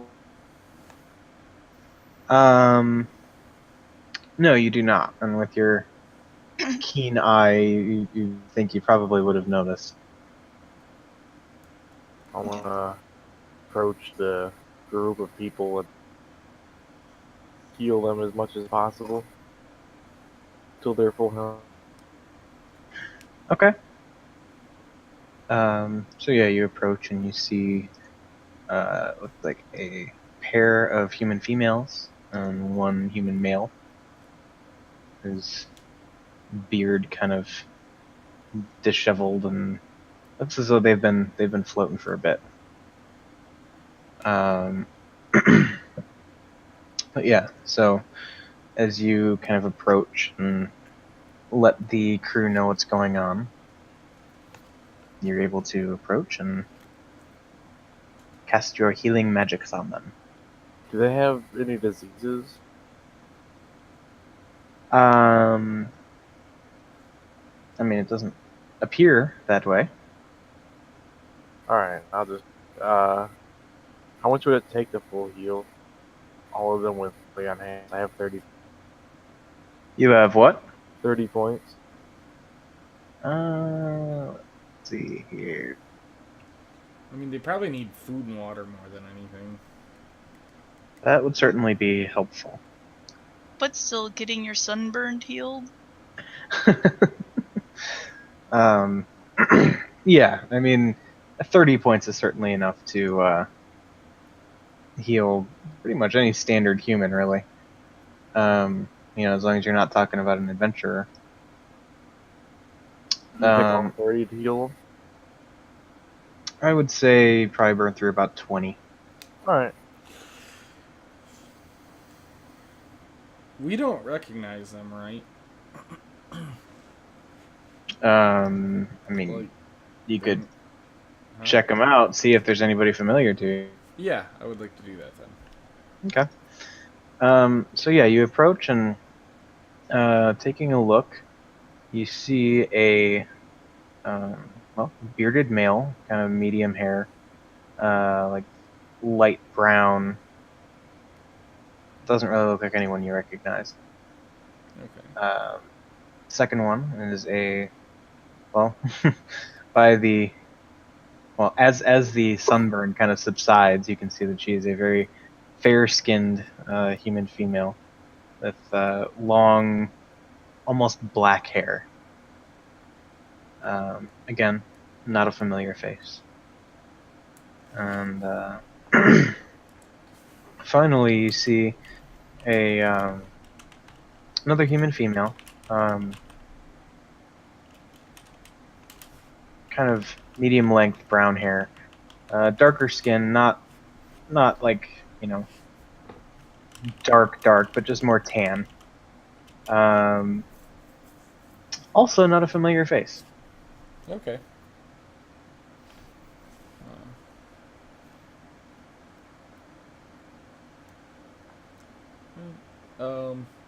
I didn't get too terribly close. I just kind of got up with the rest of the crowd to see if I recognized him.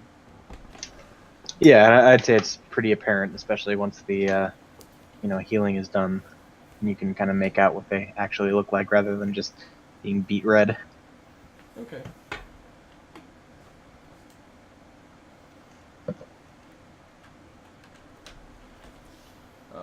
I'll just kind of fade back into the crowd and let Trogdor handle this.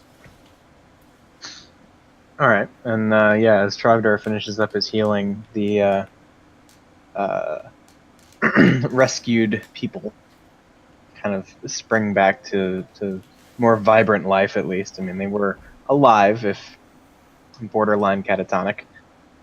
Um, but yeah, the first one to react is the dark-haired female.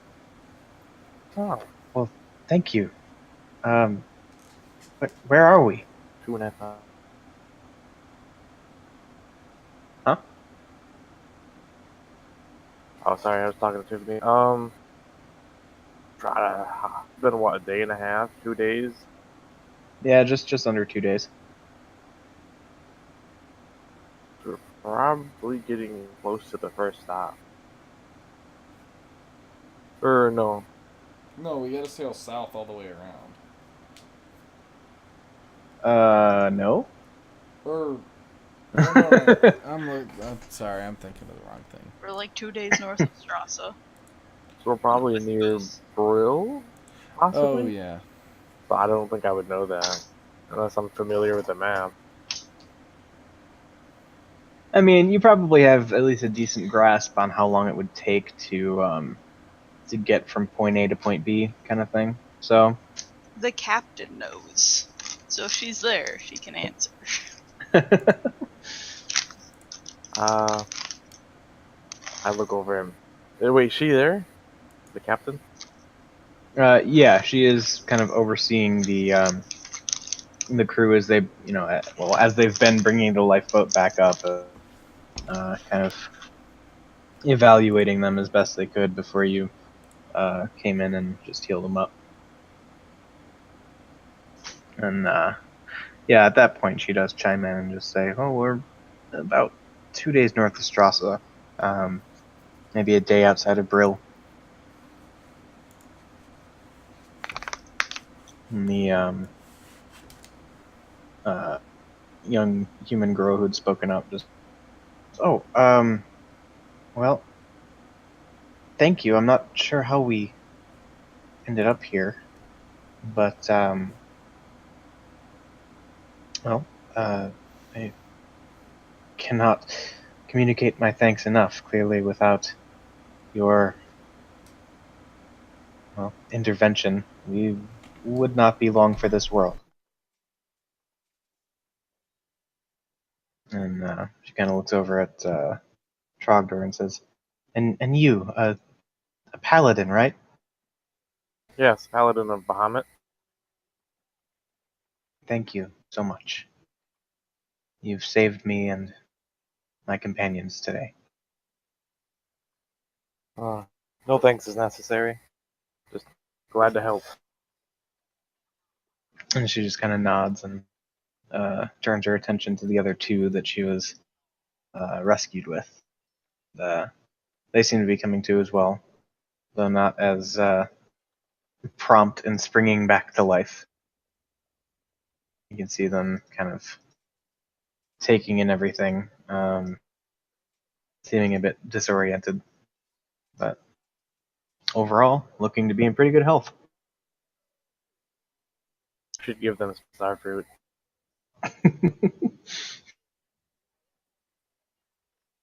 I don't have any more on me. Well, yeah, around this time you do see a pair of the crew members kind of coming back toward the group, and they have kind of some basic stuff from the galley, like a few biscuits, pieces of dried meat, things like that, as well as copious amounts of clean water, clean fresh water. And yeah, the rescued individuals eagerly dig in and start chugging as much water as they can. Yeah. So they seem to be pretty preoccupied, at least for the next few minutes, as they stuff themselves, having not been able to for presumably several days. I'm gonna keep watching the wreckage to see if I see anyone else. Okay. Go ahead and make another perception check.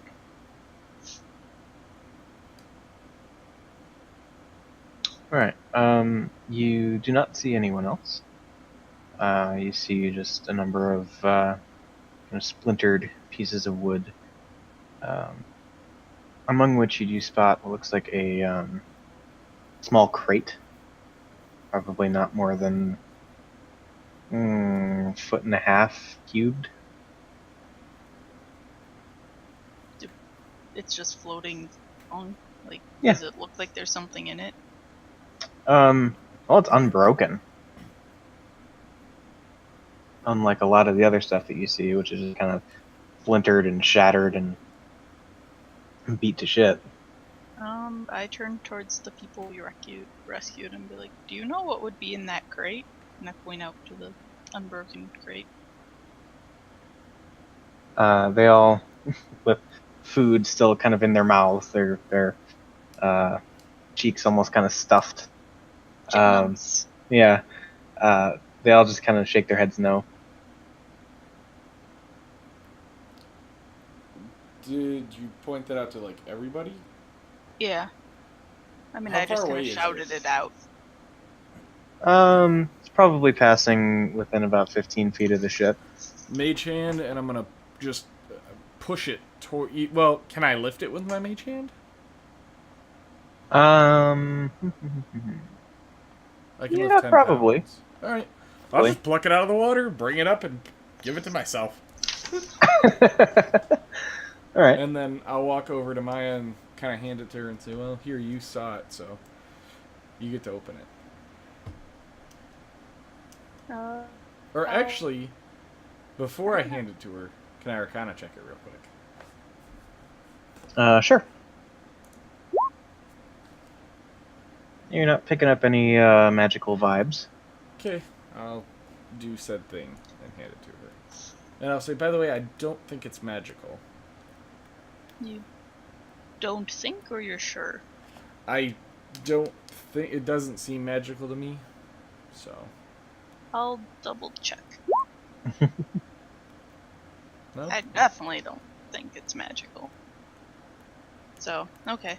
I'll get out my dagger and pry it open, I guess. Okay. Cautiously. I will aid her in that. All right. Just You with kinda the use two a of you, I'd kunai. say it's pretty easy to take care of, especially with two people. So you manage to pop the crate open, and packed inside, kind of in a bed of straw to minimize, bumping around and stuff. You see um, another kind of small, squarish container, like a box to be, um, made of a reflective black material. Like Seemingly, slate reflect, like the marbly reflective, yeah, or is it like a mirror reflective? like marble. Okay. Yeah. Um, and it appears to have some sort of locking mechanism. A locking mechanism. Mm-hmm. I'm gonna try to pick it. Well, Can I see if is it locked? It does seem to be locked. Can I pick it? You can certainly try. While he's picking it, I'm holding my holy symbol out to it. Like, just opening it works like all the other shit. Open sesame. Open sesame, please. All right. Yeah, you pull up thieves' tools and kind of go to work on the lock. As you begin working the lock, you can tell this is a pretty serious lock. Yeah, it's not really given for you. I guess since it worked last time, I'm gonna summon Mage Hand. I'm gonna give it a shot with my Astral Hand as well. Cool? Yeah, sure. Okay. Motherfucker! All right. I'm just gonna start using my Mage Hand. Because clearly that's just what you have to do. Let this be a lesson to anybody. Mage Hand is actually useful. All right. So, yeah, it takes a while to work this thing, even as confident as you suddenly feel with the thieves' tools in your mage hand. It takes several minutes of just working the lock, and eventually you do hear a faint click as you are reasonably sure that you have unlocked this box, whatever it may be. While he's doing that, I'm pacing back and forth in between watching the waters and watching his progress. So as soon as I hear the click, I look at Maya. It's open, or it's unlocked. Okay. I stop pacing, go back to the box, I'll hold it up like in my hand, just put it on the palm of my hand. and I will cautiously open it. As it explodes. As you hear that, you get just a Yeah. All right. So yes, you open the mysterious black box, Dun dun dun. and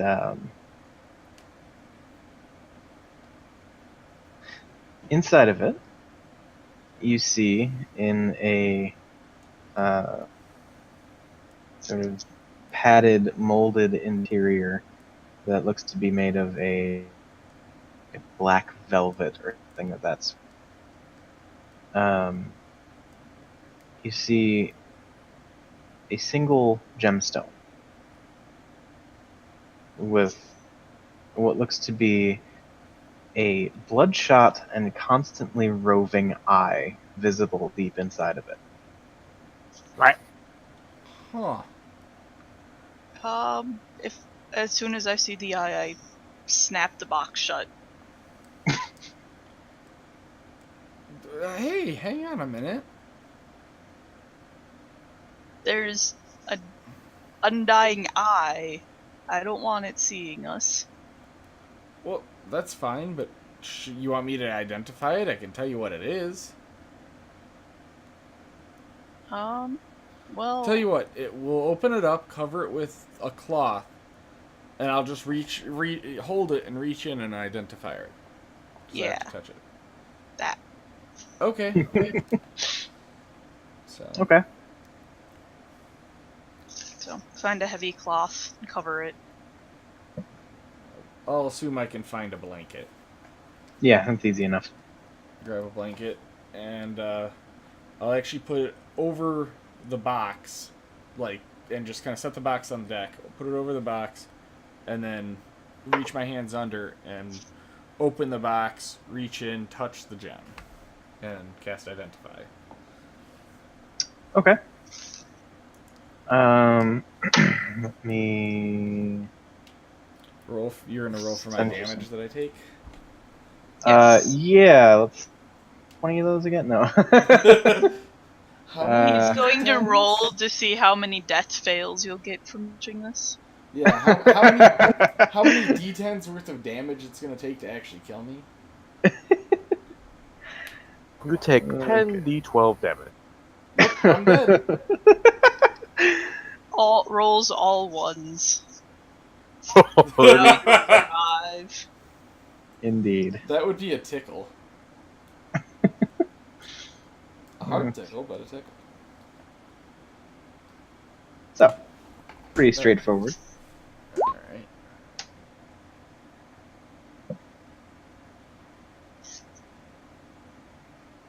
Huh. Alright, I'm just gonna throw that up there just because I do have the stream. I look at Maya and I just say, it's not evil at all, actually. What is it? Once per day, the wearer can get a little bit more protection from a spell, and it's you get 1d4 to a saving throw against a spell. Once per day. But why is there an eye? It's just part of the enchantment. I'll cautiously, move the blanket off the box. And at this point, I'm just holding the gemstone in my hand because it hasn't hurt me yet. So I pulled it out. I'm just holding it. I just want to look at the gemstone. Yeah, I hold it up and present it to her. Okay. Yeah, it's this pretty much translucent stone, but at the very center of it, you just see the eye constantly darting around, looking at everyone and everything that it can rest its gaze upon. I shudder. I'm Why just is it- entranced by it. I want to bend over, get like eye level with it, and just like calmly wave and say hi in Draconic. Okay. It certainly focuses on you as you approach, but it doesn't really do anything else to acknowledge you or respond. I'll look at Maya. Would you mind if I spent a little bit of time with this? Maybe I can get a little bit more info out of it. Feel free. Okay. So, I'm just kind of like entranced. I kind of pointed at Tribe. The Sue Tribador's still kind of looking at it.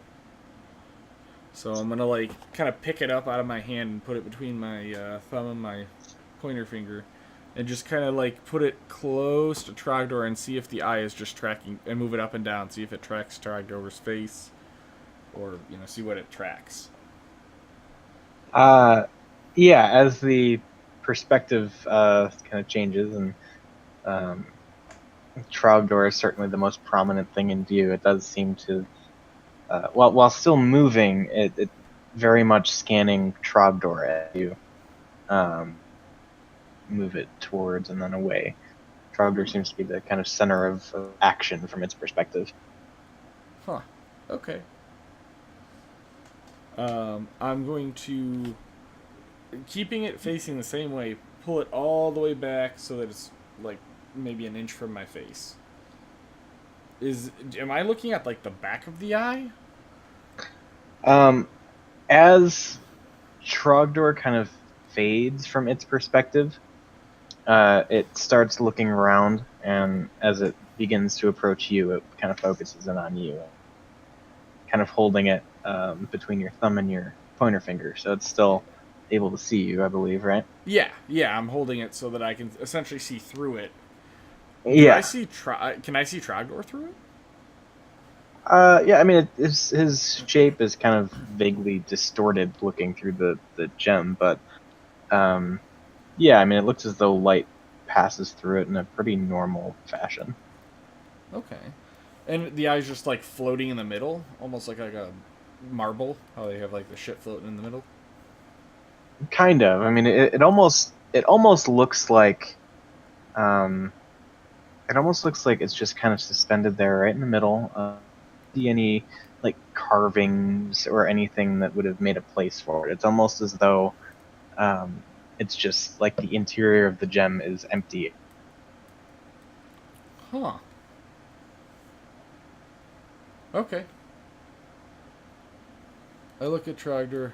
We'll play with this later. I gotta. Let me spend some time with it. I want to see if I can figure anything else out. I'm just gonna go back to watching the waters. I'm going to go to my room and. How big is this gem compared to the Hemomancer stone that I had? Probably a bit smaller. This one, I would say it's probably not more than, like 2 inches tall. I mean, it's carved, kind of like a, I don't know. I mean, for lack of a better term, stereotypical cut you think of when you think of a diamond. Yeah. And probably not more than 2 inches in whatever its largest dimension would be. Okay. I was just thinking about being able to possibly fit it into the clasp of my that I had on my cloak that I made. Yeah, I mean, this would be considerably smaller than the Mancer one, so there's certainly room. You'd probably have to rig something else up to contain it a little better. Yes. So I'll spend 30 minutes or so attempting to kind of get to know the object, kind of attune to it, you know. See if Okay. there's anything else I can glean, and then the rest of the time is spent planning and would I have the tools to be able to resize the fitting for it, Um, even if I'd just say, roughly? yeah, I was gonna say you could probably do kind of a crude job on it. Yeah, nothing to Not the- damage the gem, but just to right. hold it. Yeah, I mean, it's not the prettiest thing, but I mean, it's functional. Okay. Can you still see the eye? Yeah. Okay. Yep. I'm good with that. How many things are you attuned to? um. Well, Dagger. not the Hemomancer stone anymore. No. And really, unless it's like requires it, you don't necessarily have to attune to it.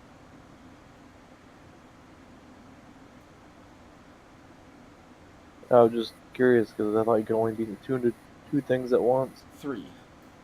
Oh, That is 3. And like the dagger is there's no effect to it. So technically that doesn't I don't think that counts. If there's Yeah, I would say that's not an attunement. so that's oh, yeah. It's just I can attempt to attune with it, and if it doesn't work, it doesn't work. wait, do I have to stay attuned to my mace? Um, 'Cause it was still doing all the extra damage and whatnot before I got attuned to it. no, I believe that's all in the weapon.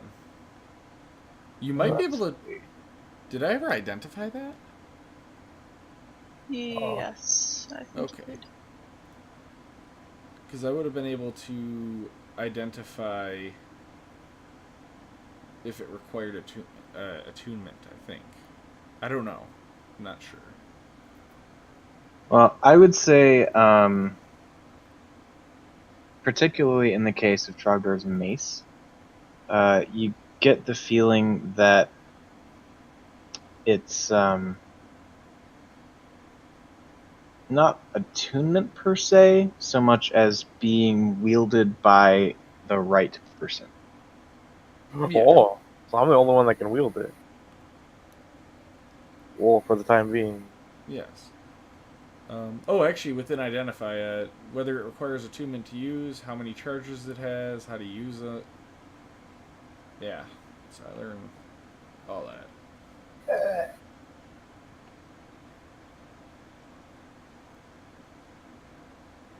Okay. So, okay. But yeah, regardless, I still spend a little bit of time with the gem. Okay. Yeah. You don't necessarily feel any like attunement to it, but it I don't know. It seems like a weird gem with an eye in it. Does it ever stop focusing me and start looking around? Yeah, as as it's kind of placed somewhere and the movement stop, it starts to kind of dart around again. Okay. And if I just like wave my hand in front of my like neck, or is it? Would it be on my neck or would it be down like more on my like breast area? I don't know what a Um, clasp actually would be for that. Depends on the cloak. Yep. You can Um, put the clasp anywhere you want. I'll say it's lower, a little bit lower, so it's not like choking me. Okay. If I wave my hand like in front of it, do I see the eye track the hand? Yeah. Okay, that's all I needed to know. I will, check, make sure it's secure, and then I'll head back up top. 'Cause you can always have a clasp off to the side too, near your shoulders. Mhm. So it's pretty much anywhere from like your shoulders across, Oh, okay. including the top of your shoulders. So Okay. Yeah. So you head back up top, and well, by the time you've made all that happen, Yeah. things have kind of settled down. The lifeboat has been stowed once again, and the crew members that you do encounter up there just kind of catch you up on the events. Basically, there are a few spare cabins that um, the rescued individuals have been put into, and they seem to have just fallen right asleep, and they're not to be disturbed, at least as of yet. Did anybody get their names? Well, the guy that you're talking to said he didn't. Huh. I will seek out Maya. I am still scanning the waters. Alright. Hey Maya, did you happen to get the people's names that you saw and rescued? Are you wearing the eye clasp? I am. I'll turn and look at you and jump back a little bit when I see it. Oh, yeah. I'm gonna try it out and see if maybe make sure it's okay. But if anybody else wants it, I'll give it to them. I just figured out for now this is the safest place to put it. I don't like it.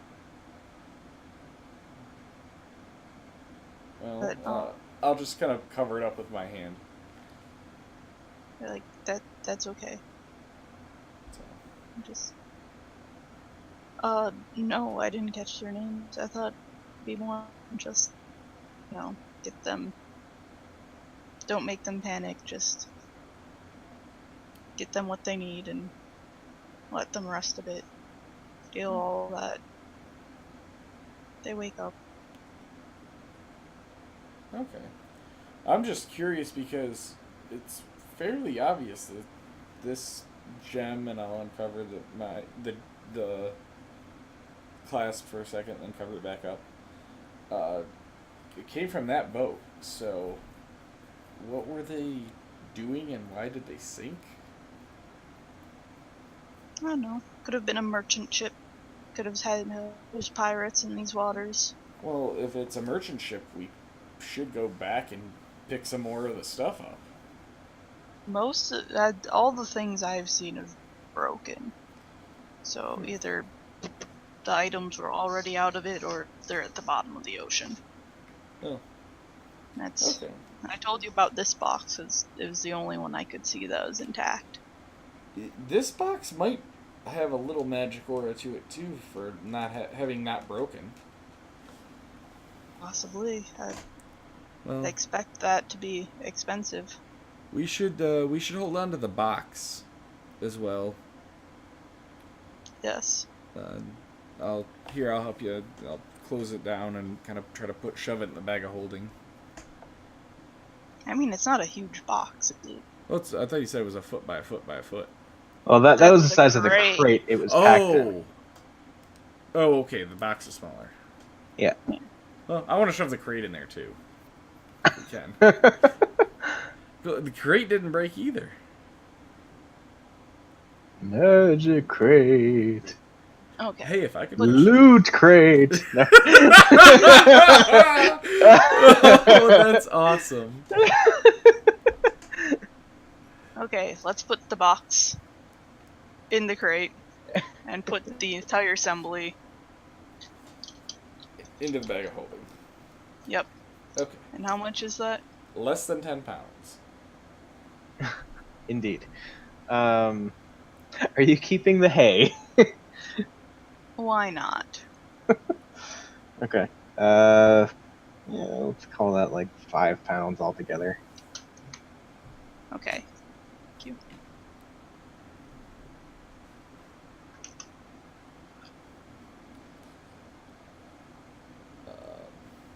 Alright. And then the next thing I'm going to do is go find Bungdo. Is he still, like, just obliviously fishing? Because that seems like something he'd do. He is still sitting over at the side of the ship, kind of just... Yeah, he's still got his fishing pole in his hand. Alright, I walk up. Hey, Bungdo. Yes? Check this out, and I point to the clasp. The fuck is that? It's a gem we just found. What? Have you been paying attention to anything that's been going on? Yes? You don't have to lie to me. Fine. It's fine. Yeah, we just rescued 3 people from a shipwreck. And Maya found a box floating. I grabbed it. We opened it up, and this thing was in there. And this thing is cool because, I can, or whoever has it can get, a little bit extra protection from a spell once per day. Interesting. Yeah. So, we can figure out who wants it. I just figured I'd try it on, wear it around, see if I can glean anything else from it. Fair enough. So, but it's cool too. Watch, like if you move your hand in front of it, it tracks your hand. And I kind of show him with like my finger. Alright. He's just kind of staring at it, like, not really sure what to make of it, but certainly interested. Yeah, you try, Bungo. Then I'll kind of like pull it, pull my cloak tighter against me to kind of like pull it away from my chest. Alright. Yeah, and you see, okay. You see Bungdo kind of take the hook on his fishing line, just kind of like dangle it in front of the gem, and yeah, sure enough, the thing seems to track whatever is most prominently moving, and yeah, strange. Yeah, I know, but it's kind of cool, isn't it? I suppose. We'll have to, maybe you and I will have to sit down and take a look at it, because this could be the start of possibly another little business venture. And that's, looting shipwrecks. I suppose I could get into that business. I mean, it seems like it'd be easy money, and you'd probably get some pretty cool shit. He just kind of chuckled to himself. Well, we'll talk later. I can tell you're still a little not feeling a little very well from the ship. Don't handle being on a ship too well, do ya? I can't say I'm used to it. I'm not too used to it either, but take what you can get, I guess. It's beat sleeping on a rock in the desert. That it does. By the way, have you caught anything yet? Yes. We already covered this, Bungdo. You don't have to lie to me.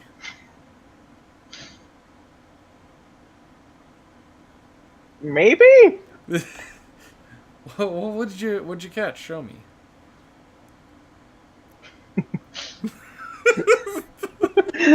Yeah. He kind of like bends over and goes to grab. He's got like this small pail off to his side, and he comes back up, pail in both hands, having set the fishing pole down, and just splashes you with water. Oh, you bastard. You know what? I deserve that.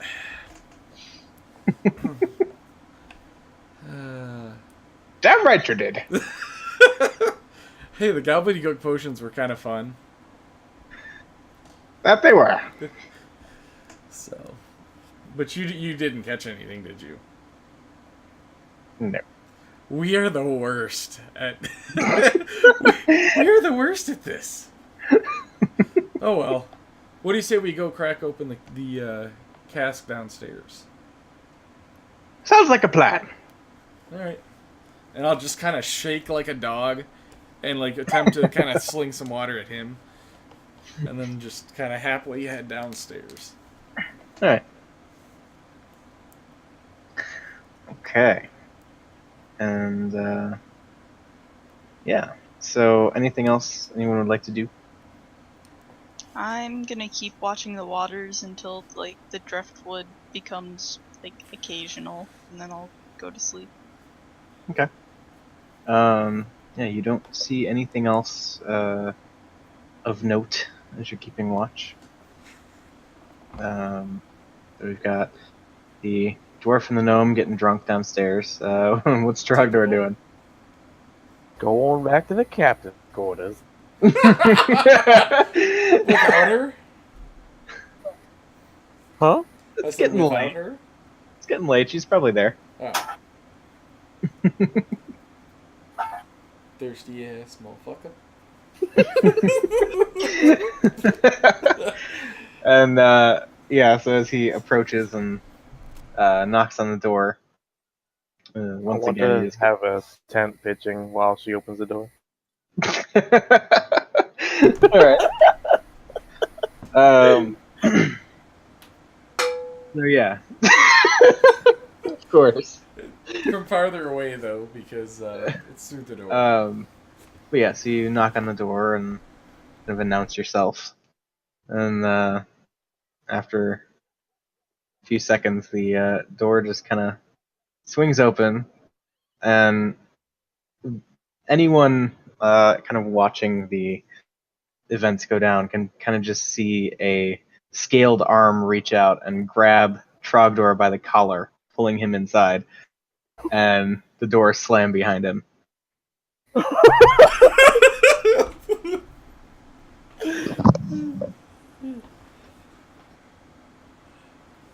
Well, damn. I don't know that Trogdor's gonna be going with us. Trogdor might retire. Yeah. So I'm thinking he's got the girl, he's got the weapon, he's got a single story. He's got a single story. He could be like the one-hit wonder bard. Just become a paladin bard.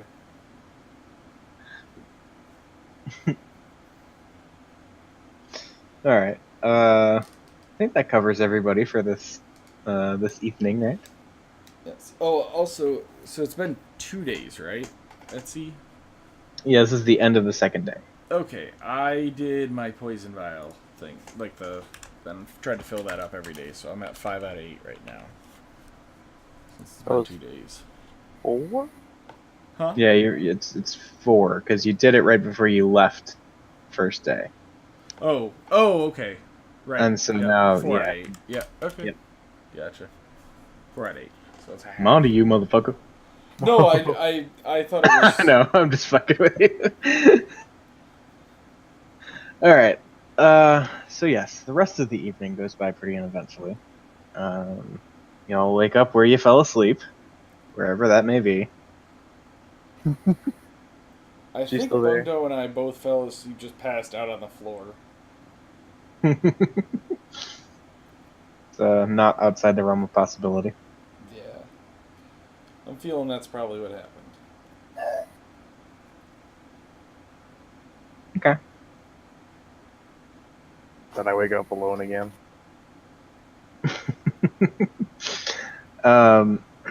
You do not wake up alone this time. The first mate's in there, too. And my butt suddenly hurts. And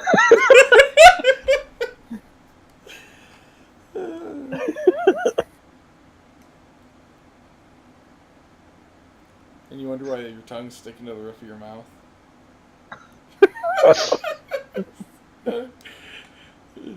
Alright, I'm done. Alright. So yeah. You are not alone this morning. And so, yeah, that's the thing.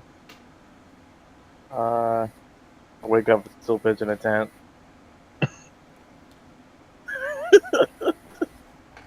Actually, there is no mason jar. There's no ding, because you don't have your armor on. And we cut to somebody else. What's going on?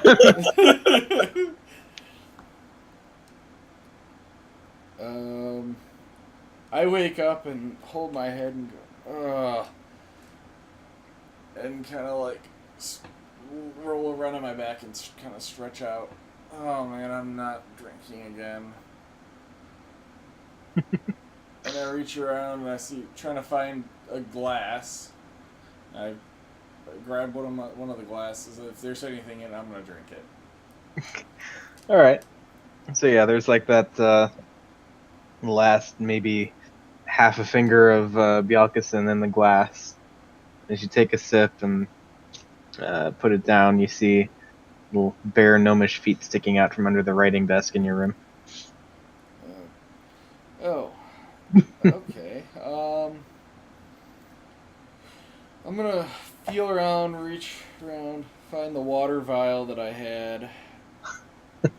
Pop the water vial, take a drink, put the cork back on, and put it in my pocket. Okay. I'm gonna attempt to crawl my way upstairs. Or no, actually, you know what?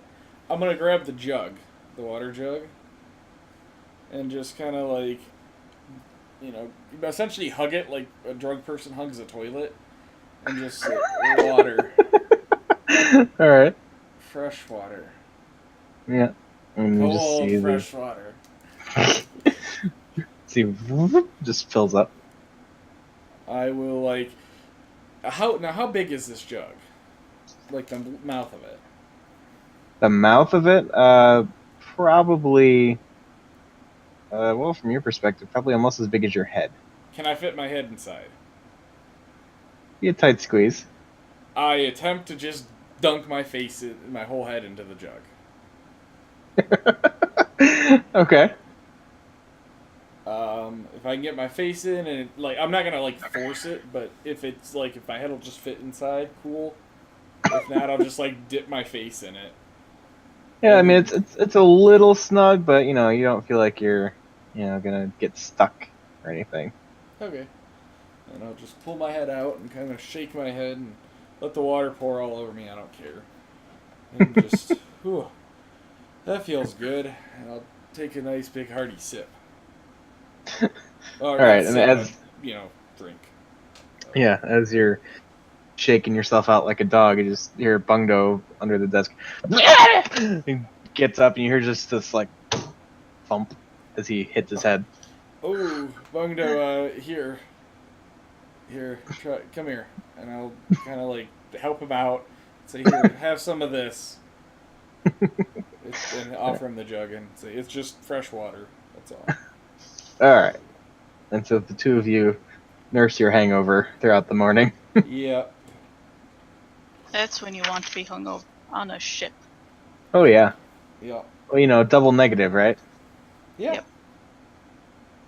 Yep. Okay. And what's Maya doing? When I wake up, well, I'm going to see if those people we picked up are awake yet, and if they're not, I am going to search for Togar and Bundo. Okay.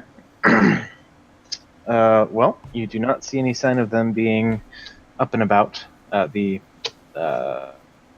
rescued people being up and about. So they are presumably still resting. Okay. Well then, yeah, I'm gonna. Since I didn't see Bundo or Togar on the way to go see if they were awake, I'm gonna knock on Togar's bedroom first, because he's the first one, and say hello. There. Yeah. Maya, is that you? Yep. Oh, yeah. What's up? It sounds like this is a bad time. I'll see you later. Yeah. By the way, if you're looking for Bungdo, he's in here too. Give okay. us a few hours to rest. We'll be out. Oh, okay. Well, good luck. Thanks. And then you just hear, as I just pass the fuck out. All right. And that was just my head hitting the wood. All right. So let's fast forward a little bit. The drinking buddies have rested up. The Do you want to know what I'm doing in the meantime? no, never. What are you doing in the meantime? Okay. Upon hearing such a large noise, I'm going to continue working on my health potions. All right. Fair enough. They may be needed soon. Fair enough. Okay. So yes, what is our eligible bachelor doing? Making planned retirement. But yeah, so you finish your little morning encounter, and she insists that she has to go to work. So, the next. Tagging along. But I don't have to. Doctor's like, what's work? This is just fun. Tagging along with her, being clingy. Kappa. Oh god. You're gonna end up overboard after the first week. I don't think so. Alright. So what is Togar doing? I'm gonna have Bungdo come up on deck with me because I figure the sun might help us.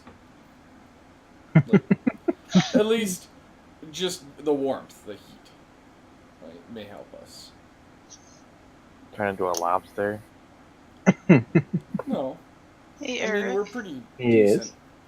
How many times does the sun make you? What was that? How many times does the sun make you sneeze? Usually. Maybe twice? Okay. You made me sneeze by talking You're about welcome. How do you sneeze from the sun? Look It's a at it. condition. It's true. This is a thing. It's somewhere in between. I think it was like 18 and 35% of people get it. Sneeze from looking at the sun. Sneeze from bright lights. I do not have this issue. It's a photosensitivity kind of thing. Photosynthesis. But yeah, like people that have it don't understand that people don't have it, and vice versa. Yeah, I kind of knew that was a thing, but I do not have it. We were talking about it at work. So I just looked this up, and it has the most amazingly contrived acronym I have ever seen. Oh boy. Autosomal dominant compelling helio-ophthalmic outburst syndrome, known as ACHOO.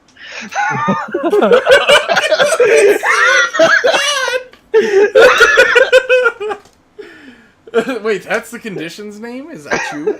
Yeah. We were talking about it at work yesterday because we were doing some lights work.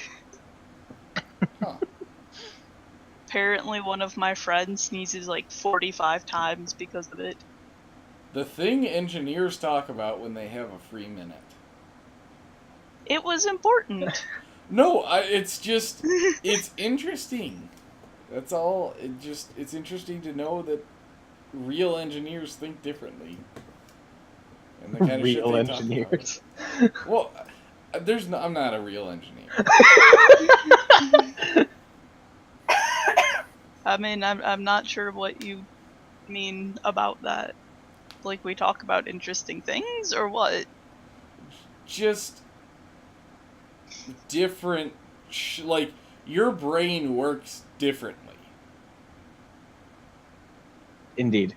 Yeah. Engineers' brains, like, I don't know, if you're not an engineer, when you talk to an engineer, you know you're talking to an engineer. Because either they usually annoy you, or they are talking far above, what... I think he's just saying you're annoying. No. That's no. how I'm kind of getting the vibe from this. No. I'll explain later. I mean, knowing that a chew is a thing that exists. Yeah. Like, I don't know. I look at memes all day on Facebook. I don't see that shit. Nobody's ever mentioned a chew. Like, that's Well, just, I don't think that's something that people talk about. I didn't know that. Well, the reason why I know that is because Eric has it and I don't, so I talked to Eric about it. But then, unlike Eric, I'll actually go and look it up. But it was the thing about looking at lights and stuff, like, I don't know. It's just the fact that that's one of the things that comes up is that. Somebody talks to me about bright lights, I'm like, oh, yeah, the lights, they're bright. Are they colorful? Yeah, they're colorful. That's cool. Well, lights are a different matter. I deal with lights from a living. I know.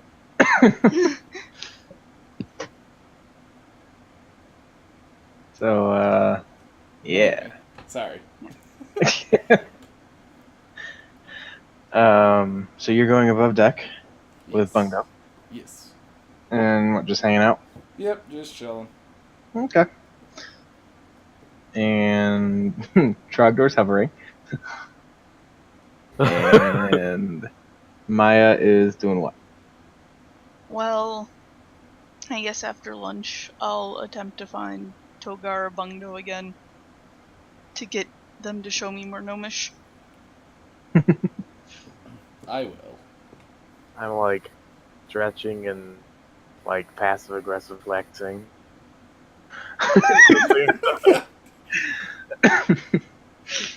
Alright. Do we see this? Like, is this extremely noticeable? Probably. If he ever turns his back to me, I'm gonna Ray of Frost his ass. His ass. Like, literally, just shoot a Ray of Frost directed at his ass. I don't really want to do damage. I just want to give him a cold shot in the ass. It would probably do damage. I mean, if I have to do damage, sure. Okay. Yeah, go ahead and roll for it. Alright. You Damn. Didn't hit. You just see a lick of frost forming across the rear portion of his armor. He doesn't seem to notice. Damn. I look at Bungdo. You got anything better? Because I'm assuming he's watching me do this. Bungdo gives you a nod, holds out his hand, and ready to produce flame.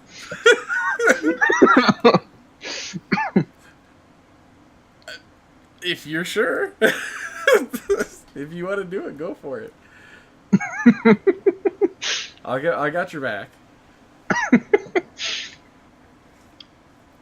You can see him thinking about it, and he like starts to make a throwing motion, and at the last minute just kind of dissipates it.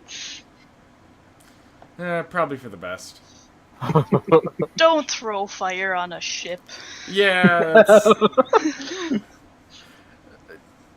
Oh, is that Maya actually chiming in? Yes.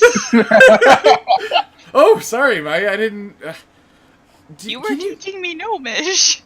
Oh, that's right. Wow. I'm forgetful.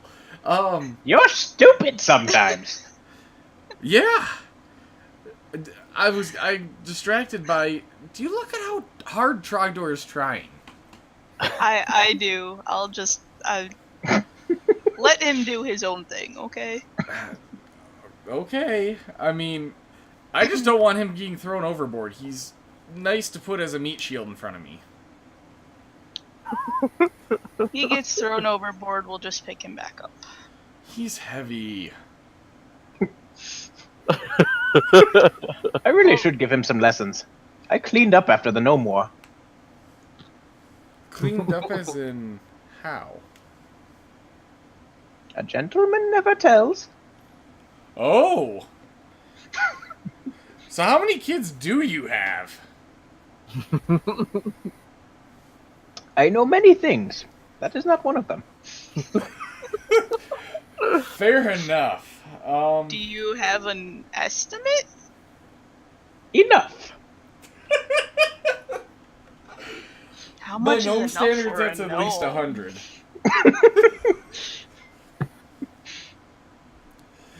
Oh. Did I learn Gnomish culture on families while reading that book? Probably not. No. Hey Bungdo, why don't you tell us a story about your, the Gnome Wars? Well, a bunch of gnomes got angry at one another, fought over a big rock in the middle of the island. And then, about a third of the forest burned down, and that was the end of it. I'm gonna guess a certain gnome was the cause of the forest being burnt down. Indeed, a certain gnome was. Not sure which one. No idea. Conveniently, is that about the time you left? No, not really. Oh. When did you leave? After? Like, how long after? Oh, probably within a century or so, but I don't know. The years kind of run together. Oh, God. Okay. I love talking to Bungdo.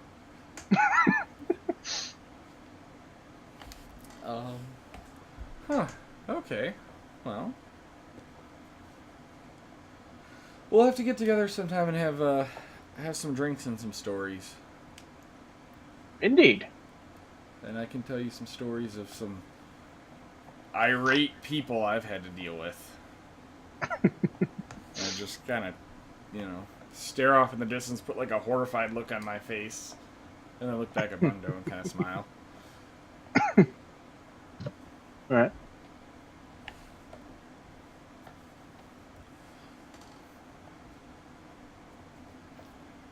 So yeah.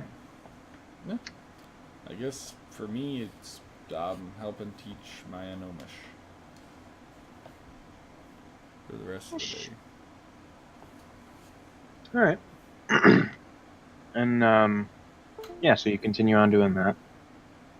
Probably a little after noon, you see a pair of the crew members, as well as the 3 rescued individuals from yesterday, make their way above deck. And the sailors kind of essentially make a crude kind of like table and chair sort of setup out of a large crate and a few small barrels and kegs. And again, just kind of lay out some food, and kind of beckon for them to just sit and take a meal. Everything as well calm and peaceful and just generally pleasant as possible given their recent ordeal.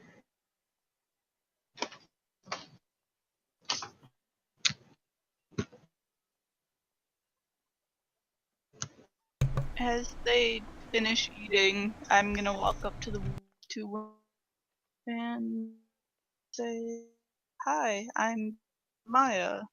How are you 2 feeling?" There are 3, aren't there? They kind of look up at you, and the male says, "Much better than yesterday, I can tell you that much."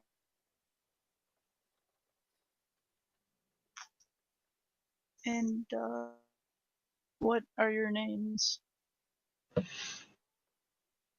Well, the guy introduces himself as Rayford. I guess. Do you need spelling? Yes, please. There you go. Okay. The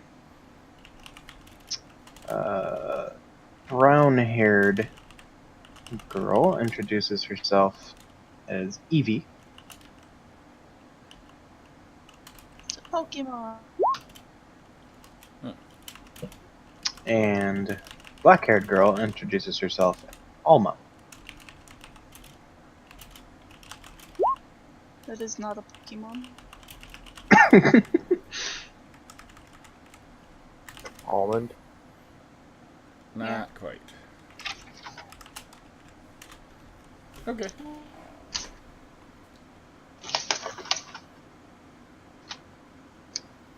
Where were you guys headed? So, a little hazy. I remember being on a ship, and, well, I'm really not sure.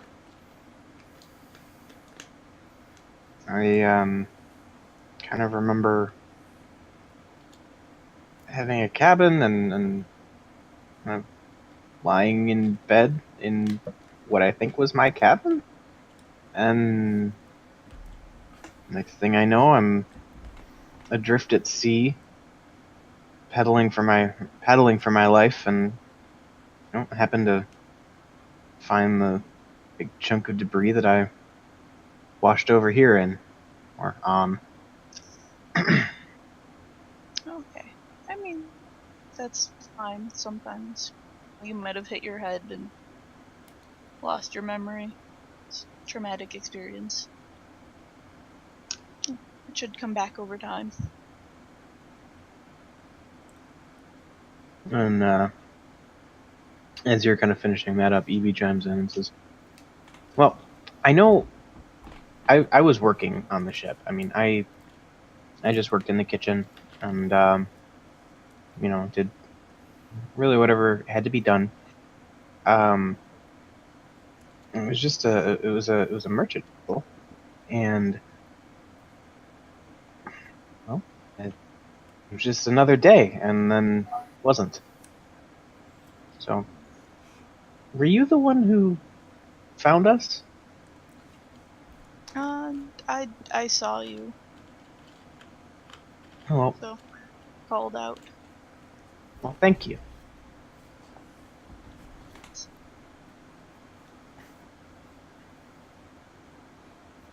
She just kind of digs back into her stale-looking biscuit that she's eating. I turned towards the guy. Okay. Do you remember anything? Sorry if I wasn't clear. That was the guy who didn't Oh. remember it. Okay. Then what about the other girl? Black-haired girl, Alma. Yeah. Yeah, she... So you're just gonna ask her what she remembers? Yeah. Okay. Yeah, she... Essentially what she remembers is... Again, she has a good recollection of, who she is, what she was doing. She was... Can I do an insight check on the guy to see if he's the truth about remembering? Sure.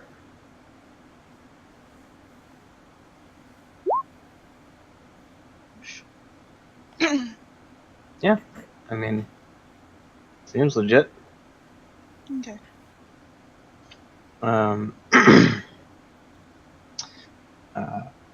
Elma says that she was essentially she had booked passage on this mercantile ship. A little unconventional, but she has family in the shipping industry and not all that unheard of. She again kind of just in her cabin, and then she remembers hearing a loud noise and kind of feeling the ship rock, and then there was another jolt, at which point she can't really remember much.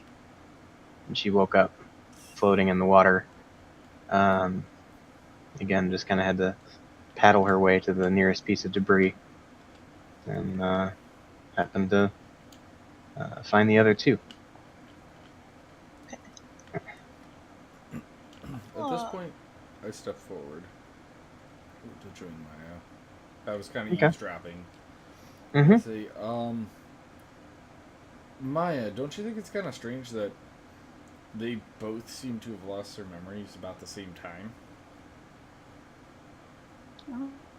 I mean, And I look to... can I roll, I guess, a medicine check?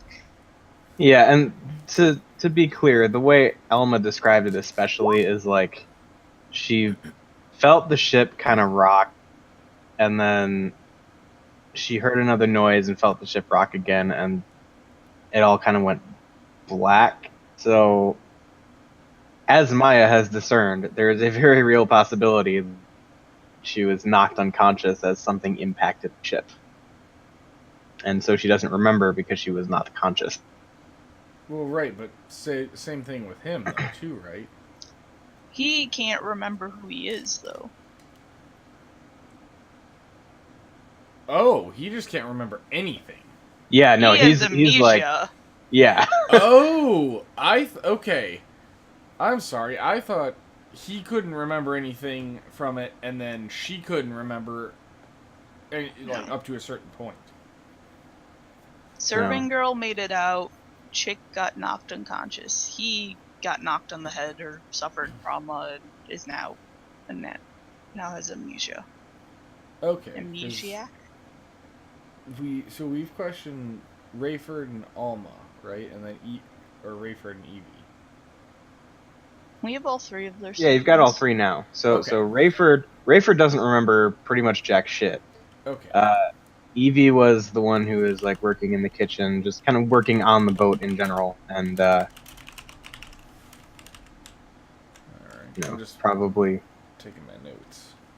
right. I mean, she's still, it would seem, was knocked out for at least some portion of that time, but it seems as though she had a better grip on what was going on, so she was probably out for less. Okay. Do you two know where the ship had left, like about the whereabouts? Like where you were from, where you were going? Yeah, and she says, well, we're on our way from Strassa to Helmfirth, and well, as far as I knew, everything was business as usual. I think we were, I don't know, about 4 days in.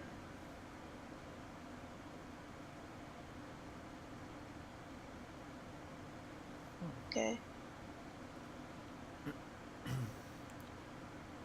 Did it seem like it was something big that hit the ship? Yeah, definitely something big. I didn't really get to see what it was, but it hit, well, I mean, at least twice, right? Kind of looks over at, well, Alma, who at least has some memory.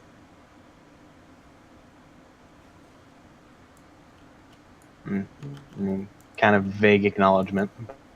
Yeah. Okay.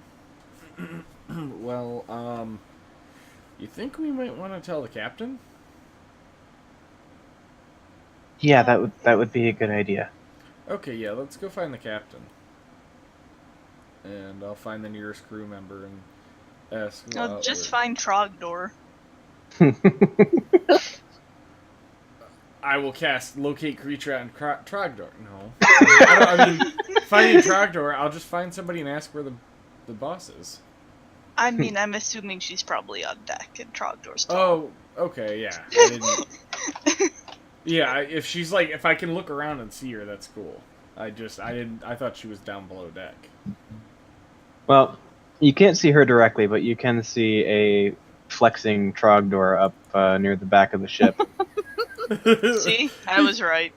He looks like the Machamp from Pokemon. Always flexing.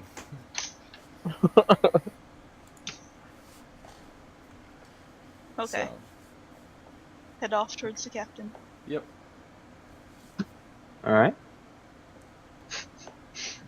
And yeah, you take the flight of steps up to where the helm is, and see Trogdor just standing there nonchalantly flexing. And is that some kind of oil he's rubbed on himself? You can't quite tell.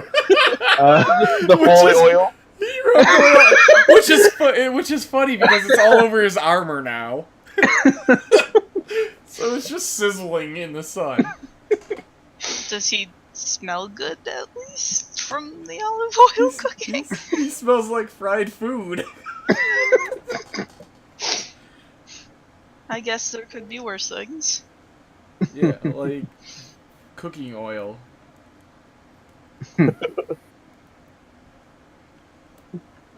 All right.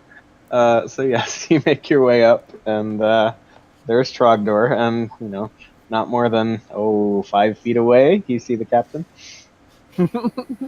Trogdor, you might want to go cool off for a minute. I think you're actually sizzling. What? He feels fine. Okay. I just figured I wouldn't. Hey, Malaris. Yes. We just discovered that the thing that broke those people's ship, it was a thing. Or a couple big things. Something large repeatedly ran into a ship. And took it out. And couldn't have been that long ago.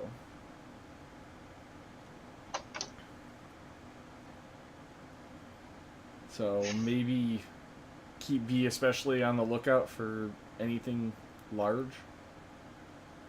Put a double watch up on the crow's nest or something. Of course. So, yeah, just thought you should know. Yeah, well, thank you for keeping me informed. He's seen a large creature all day.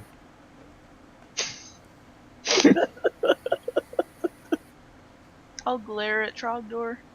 I don't want to actually say that. Oh, do you say it or not? No. Oh, Okay. I was gonna say my finger was about to hit the ray of frost. Tell you to chill your ass out. The last thing you want is me to slap you? Yeah. I freeze you and then she slaps you and shatters your cheeks.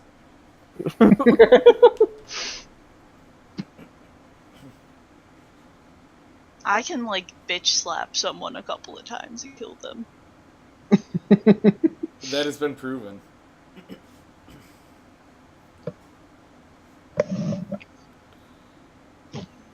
Yes, the power of the hand can be used for great good or great evil, as demonstrated by Father Donovich in the Curse of Strahd campaign. Yep.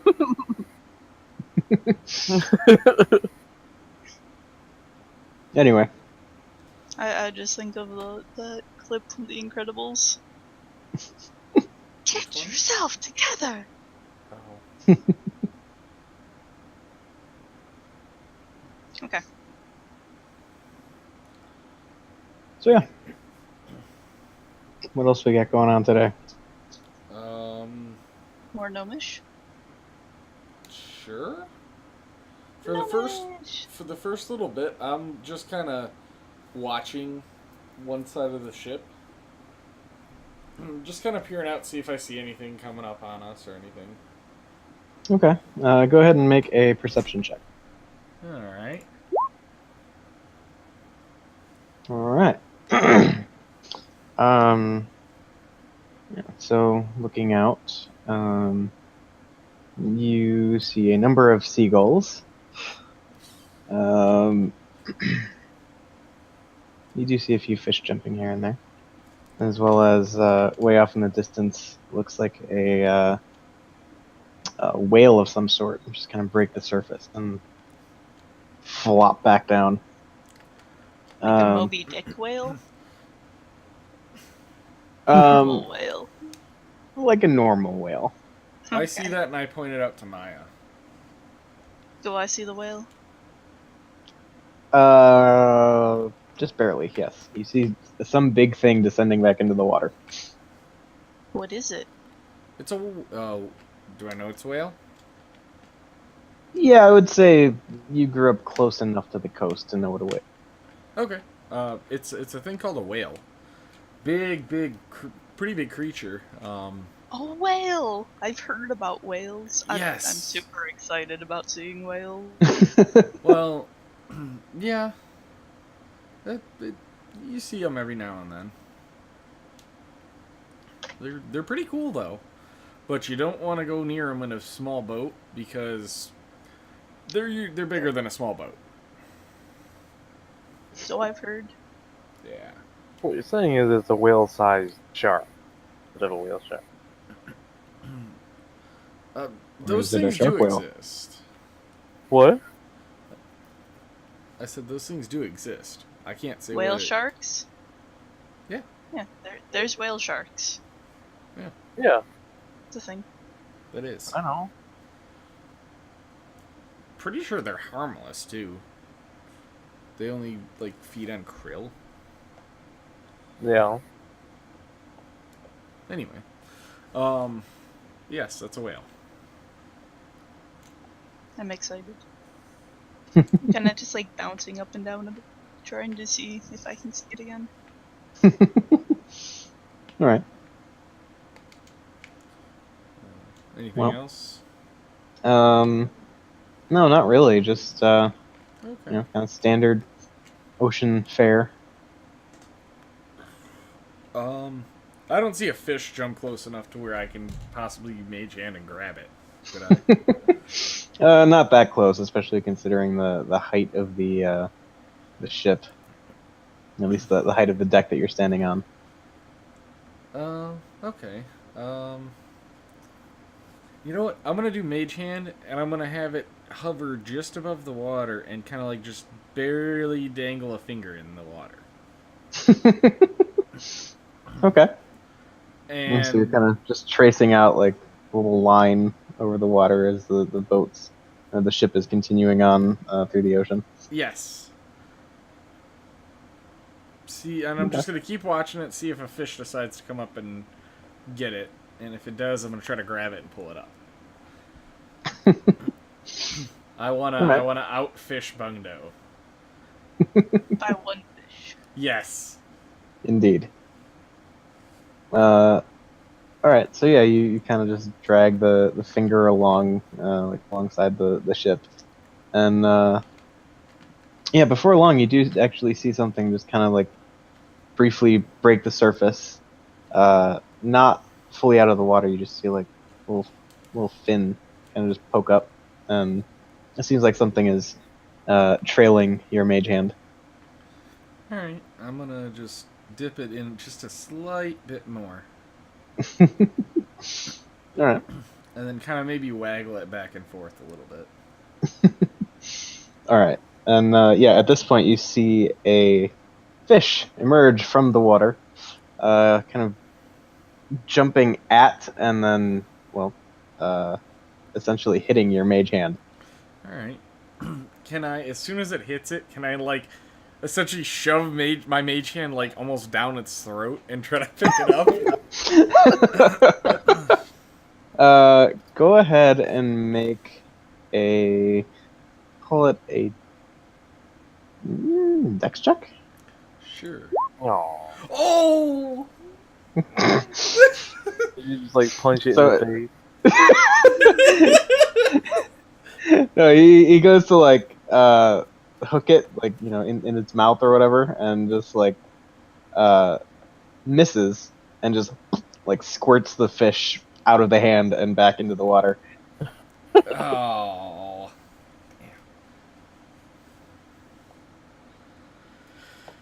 Mage Hand's gonna be flipping the fish off.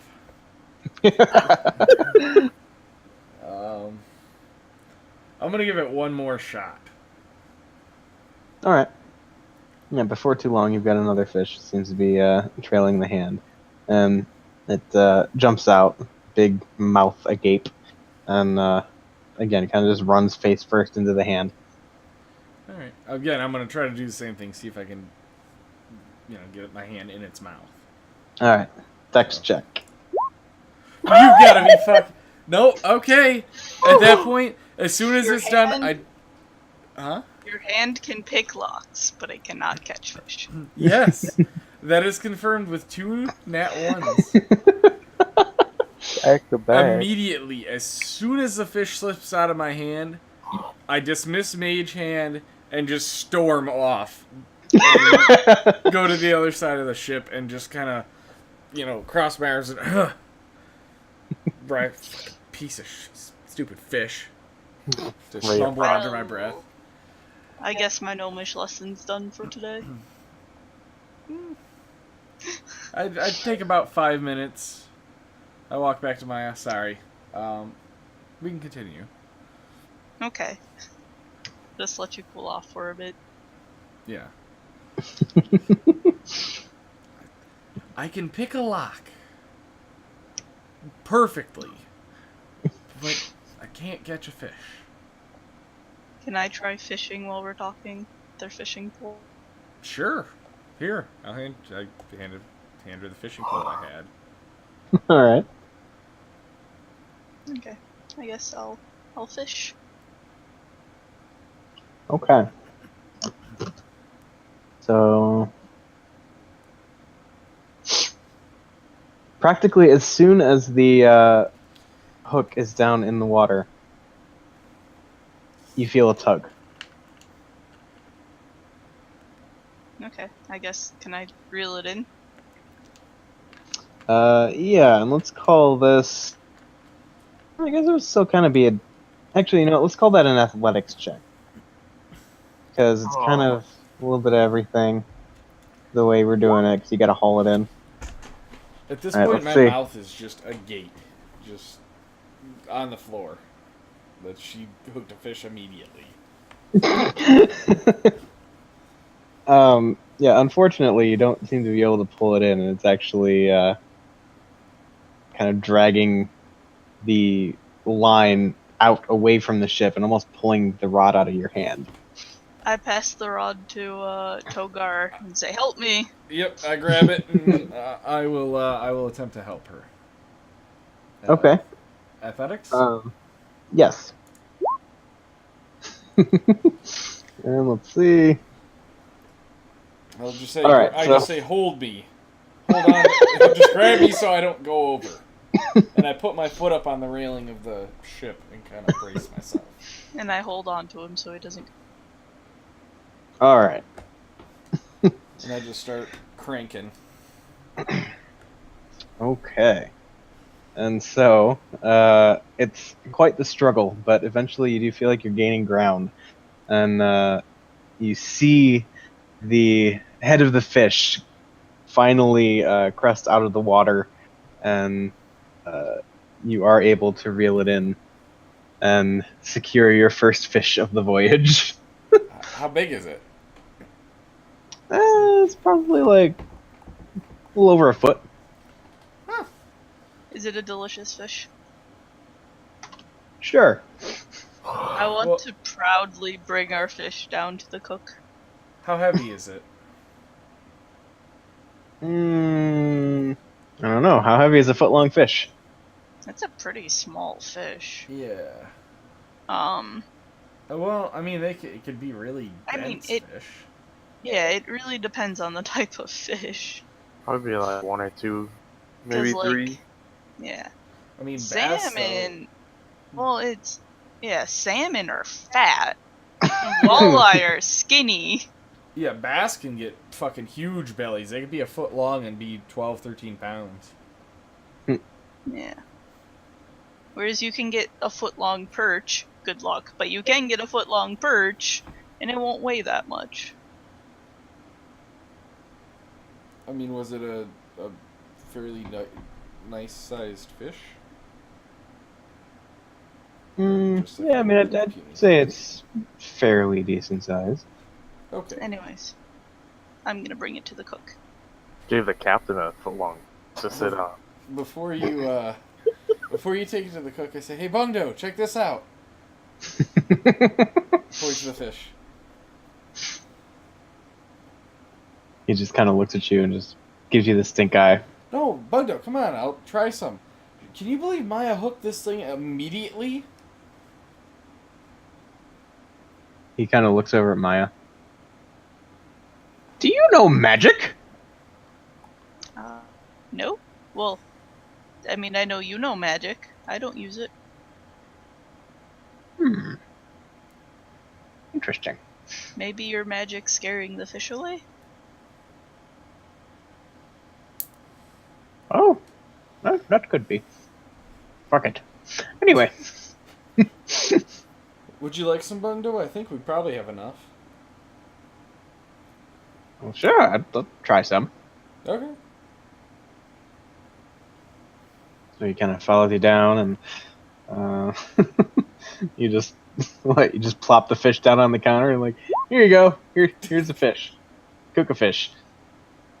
Yeah. I'll just be like, I caught a fish for you. You can have fresh fish. The cook kind of looks at him. Well, I mean, it's not really enough to feed the whole crew or anything. Tell you what, I'll cook this up, and you guys can do with it what. Thank you. I'll see if I can catch more fish. By the way, what kind of fish is that? That's a good fucking question, isn't it? It is.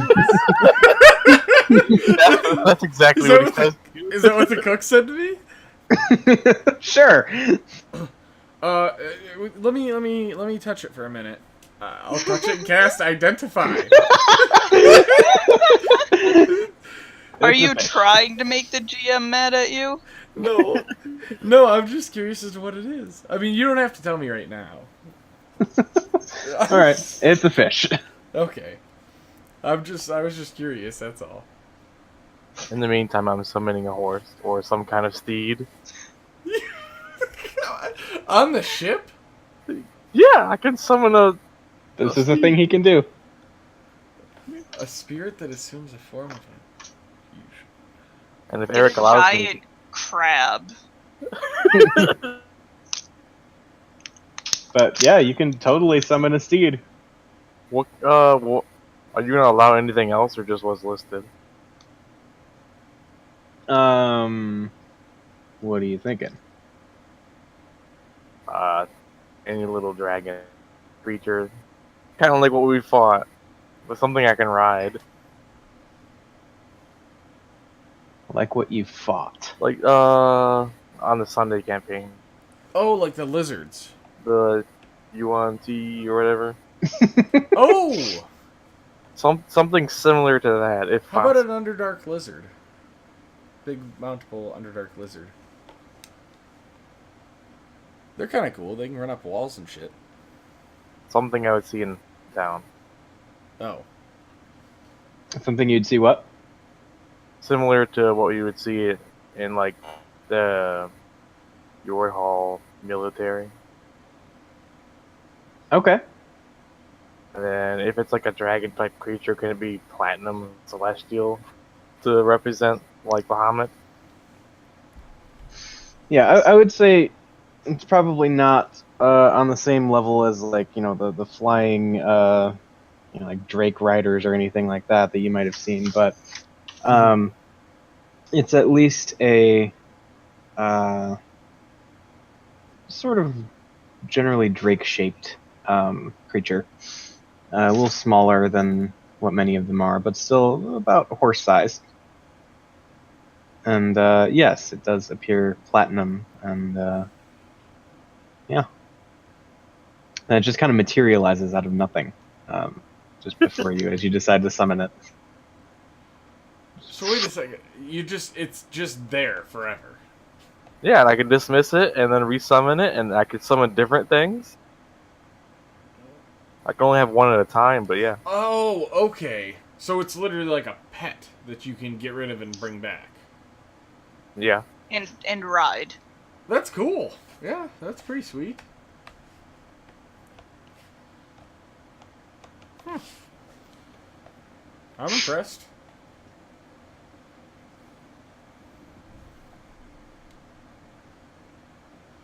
Yeah. Is call it Malaris, is she manning the helm? At this point, yes. Aw. I was gonna be like, you wanna see? I mean, the thing's just gonna follow you around until you dismiss it, so it'll be there. So I went down, grabbed my fish, and I'm coming up above deck to eat it and see if I can watch Trogdor make him bigger ass of himself.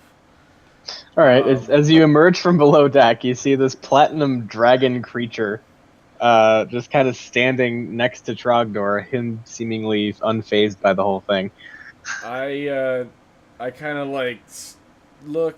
Oh, that's cool. Oh, do a double take, and I just kind of like, without taking my eyes off it, kind of back my body up and kind of sideways on the stairs and say, Bungdo, you need to come see this. Like, now. Maya, you might want to see this too. I'm probably right behind you. Oh, sorry, I didn't see there. Look at that thing. I'm just like petting it. The fuck is that thing? I march up to Trogdor. I am behind Trogdor. him. Behind What her. is this? My steed. Why do you have your steed on a ship? Why not? Because he's taking up room that we don't have. Cool. Wait, I look at Trogdor. Can I touch him? Yeah. I walk up and kind of poke him. What is he? I mean, he's a platinum dragon thing. So does he feel like platinum? Like, is he really hard? Or is it like a snake with just color? I mean, it's scaly in the sense that there's like it's rough. I mean, it doesn't feel like platinum, but it's decently armored in a sense. Yeah, just kind of like as you walk up and touch it, it just kind of like eyes your hand suspiciously, but allows it. Is it warm or cold to the touch? Neither. Hmm. I'm gonna like put my hand on it and seeing it, what its reaction is. If it, if it's allowing me to do that, I'm gonna kind of just pet it. But if it like looks at me or anything, then while I'm touching, I'll just take my hand off and back away. It kind of looks over at Trogdor, and as long as he's okay with it, seems like the creature is as well. Oh, okay. So, what is this thing, Trogdor? The steed? Yeah. Well, I mean, but this is a steed is a horse. This is not a horse. What kind of a beast is this? Essentially a small drake. Oh. Oh yeah, and it has all the stats of that type of. Yeah. I don't think I would have ever seen a drake.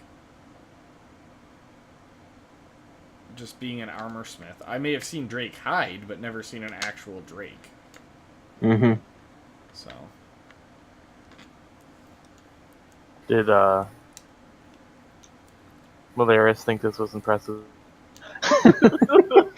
Oh, you certainly notice a few glances your way. I agree with Maya, though. I don't know why you have your steed here. Something to do. What are you going to do? Ride it in circles?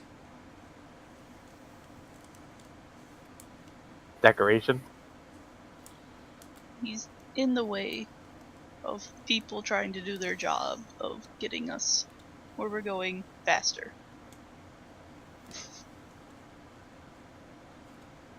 Is there not a lot of room up here, Eric? Well, I mean, it's a moderately decent-sized ship. It's not like people can't make their way around. There's just a horse standing on deck. Horse-sized thing standing on deck.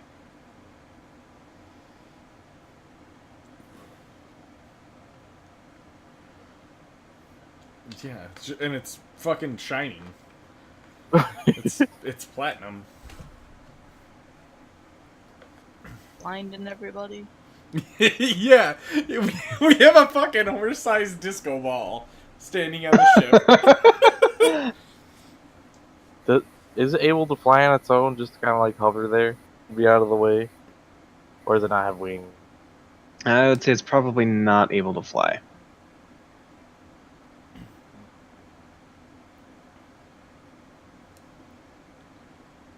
While I'm touching it, I cast Identify on it.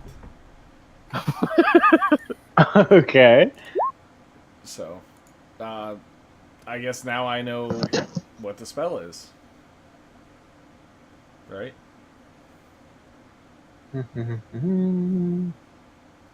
I mean, in the strictest sense? Let's see. Yes, yeah, because it would fall under creature. Yeah. Okay. Yeah. So yes, you would know what spell was cast to summon it. Okay. And cool. So now I know about that spell. I'm going to ask about that spell because that's freaking sweet as hell. I know, right?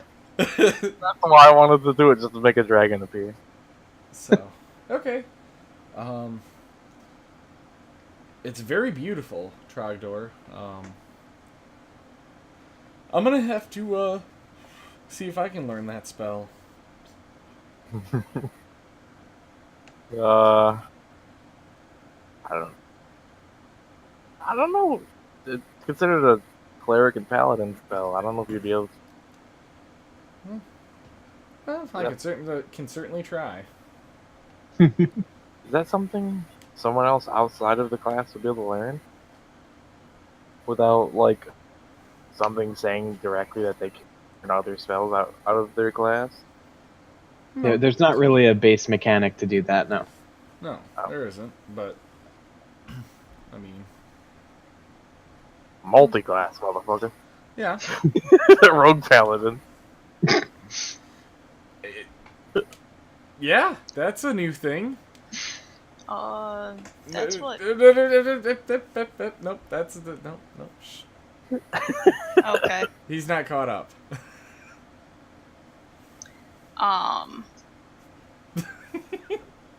Fine Steed, is that a second level? Yeah, it's second level.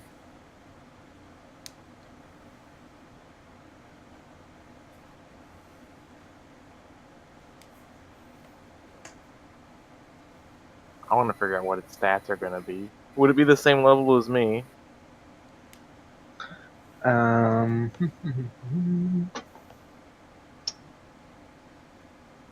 Probably not. Oh.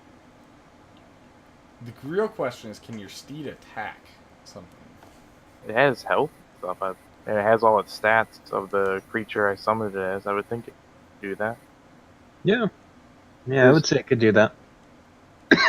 That's sweet. That's really, really nice. I was just hoping it'd be at least my level so it wouldn't get one shot. The only bad thing is it takes 10 minutes. Well, I don't think it has a time. How long it day? No, it's just No, he's saying the 10-minute casting cast time. It takes 10 minutes. Yeah, yeah. Well, I'm just saying, like, I don't think I have to dismiss it. It's in the way. Yeah, I mean, you don't have to dismiss it. I'm just... That's cool.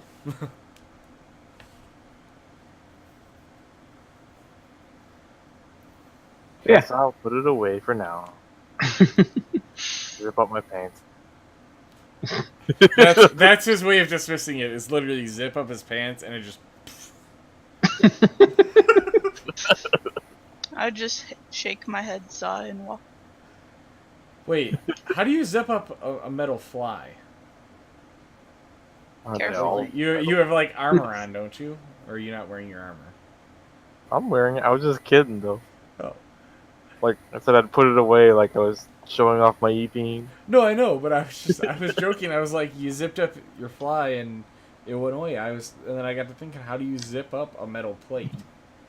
It's I mean, you have to. Yeah. You have to go to the bathroom sometime, and you're not going to take off all your armor to go to the bathroom. Armor has been accommodated for this. He's got like the old stove type door that you twist the handle and open it. I was thinking of like the butt flap on the off job. Well, yeah, but you gotta have like for the front, you gotta have something covering it. I would think a butt flap on the front ain't gonna work. Indeed. And these are the things that D&D makes you think about.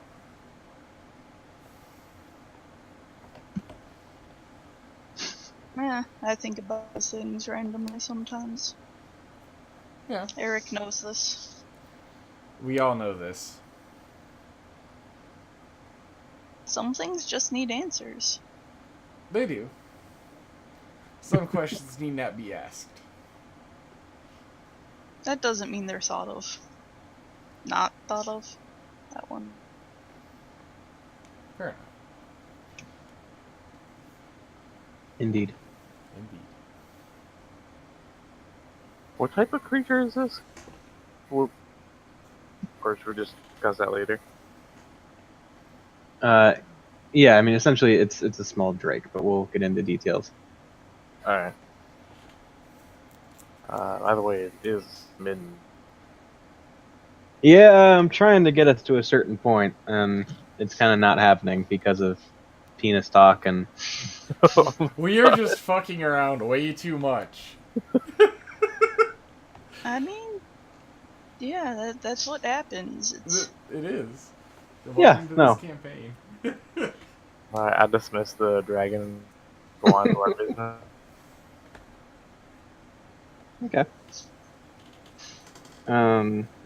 So yeah, is there anything else you guys would like to do over the course of the day, other than your standard, gnomish and I'm, flexing and? yeah, I'm just fucking around while I'm teaching her Gnomish. I'll keep fishing. Yeah, I'm helping her fish. All right. And cool. So you continue fishing, and you catch 5 more fish. Cool. I'll bring them all down to the cook. I will Okay. Ask help him her. if this is enough. I shall aid her in that. It says, well, I could at least put out a small portion for everybody. Glad I could help with fresh food. We could always go see if we can catch any more. We're getting a little late, I know, but Yeah. Yeah. I'll need that should be sleep. enough. Yeah, that might be enough. Okay, that's it. All right. And so, yeah. As you are all going to, well, mostly your respective bedchambers, you see the trio of survivors come downstairs and continue on down toward the end of the hall where their rooms seem to be. As they go by, Alma turns around and says to Maya, "Thank you again for all that you've done for us." Really, really nothing. You're welcome. She kind of gives a slight kind of bow and continues on down the hall, and you see them kind of let themselves into their rooms as you same.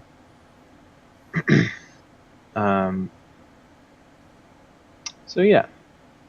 Anything special Trogdor is doing? Just the same thing I've been doing for the past couple days. He's All right. Trying to Uju style. Okay. So yeah. Then in that case, you all go to bed, and in the middle of the night, Togar, you are awakened by a knocking at. Yeah. Hello. Yeah. Who is it? It's Alma. Oh. Unlock my open my door. Yeah. What? Yeah. What can I do for you? And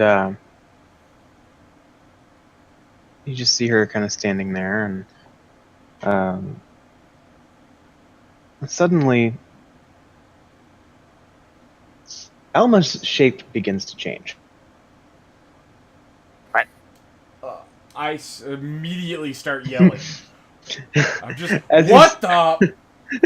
Yeah. And around that time is when the change is more or less complete, and you see standing before you and beginning to make a motion towards you to force the door. Something that I am going to put into the Discord chat. Oh god. Picture? You see. The Bodak. Dun dun dun!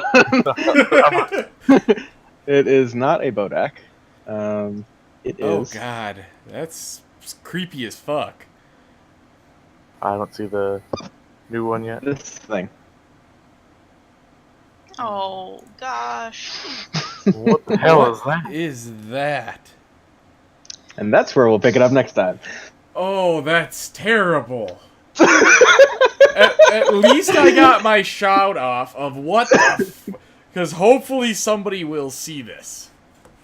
I definitely heard you, being as I'm not that far away from you.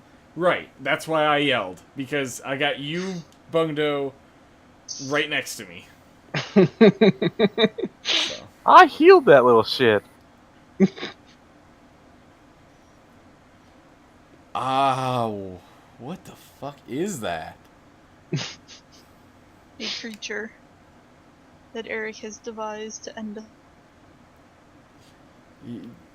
Cliffhanger. Cliffhanger. Remember, That's is where it he Saturday wanted yet? to.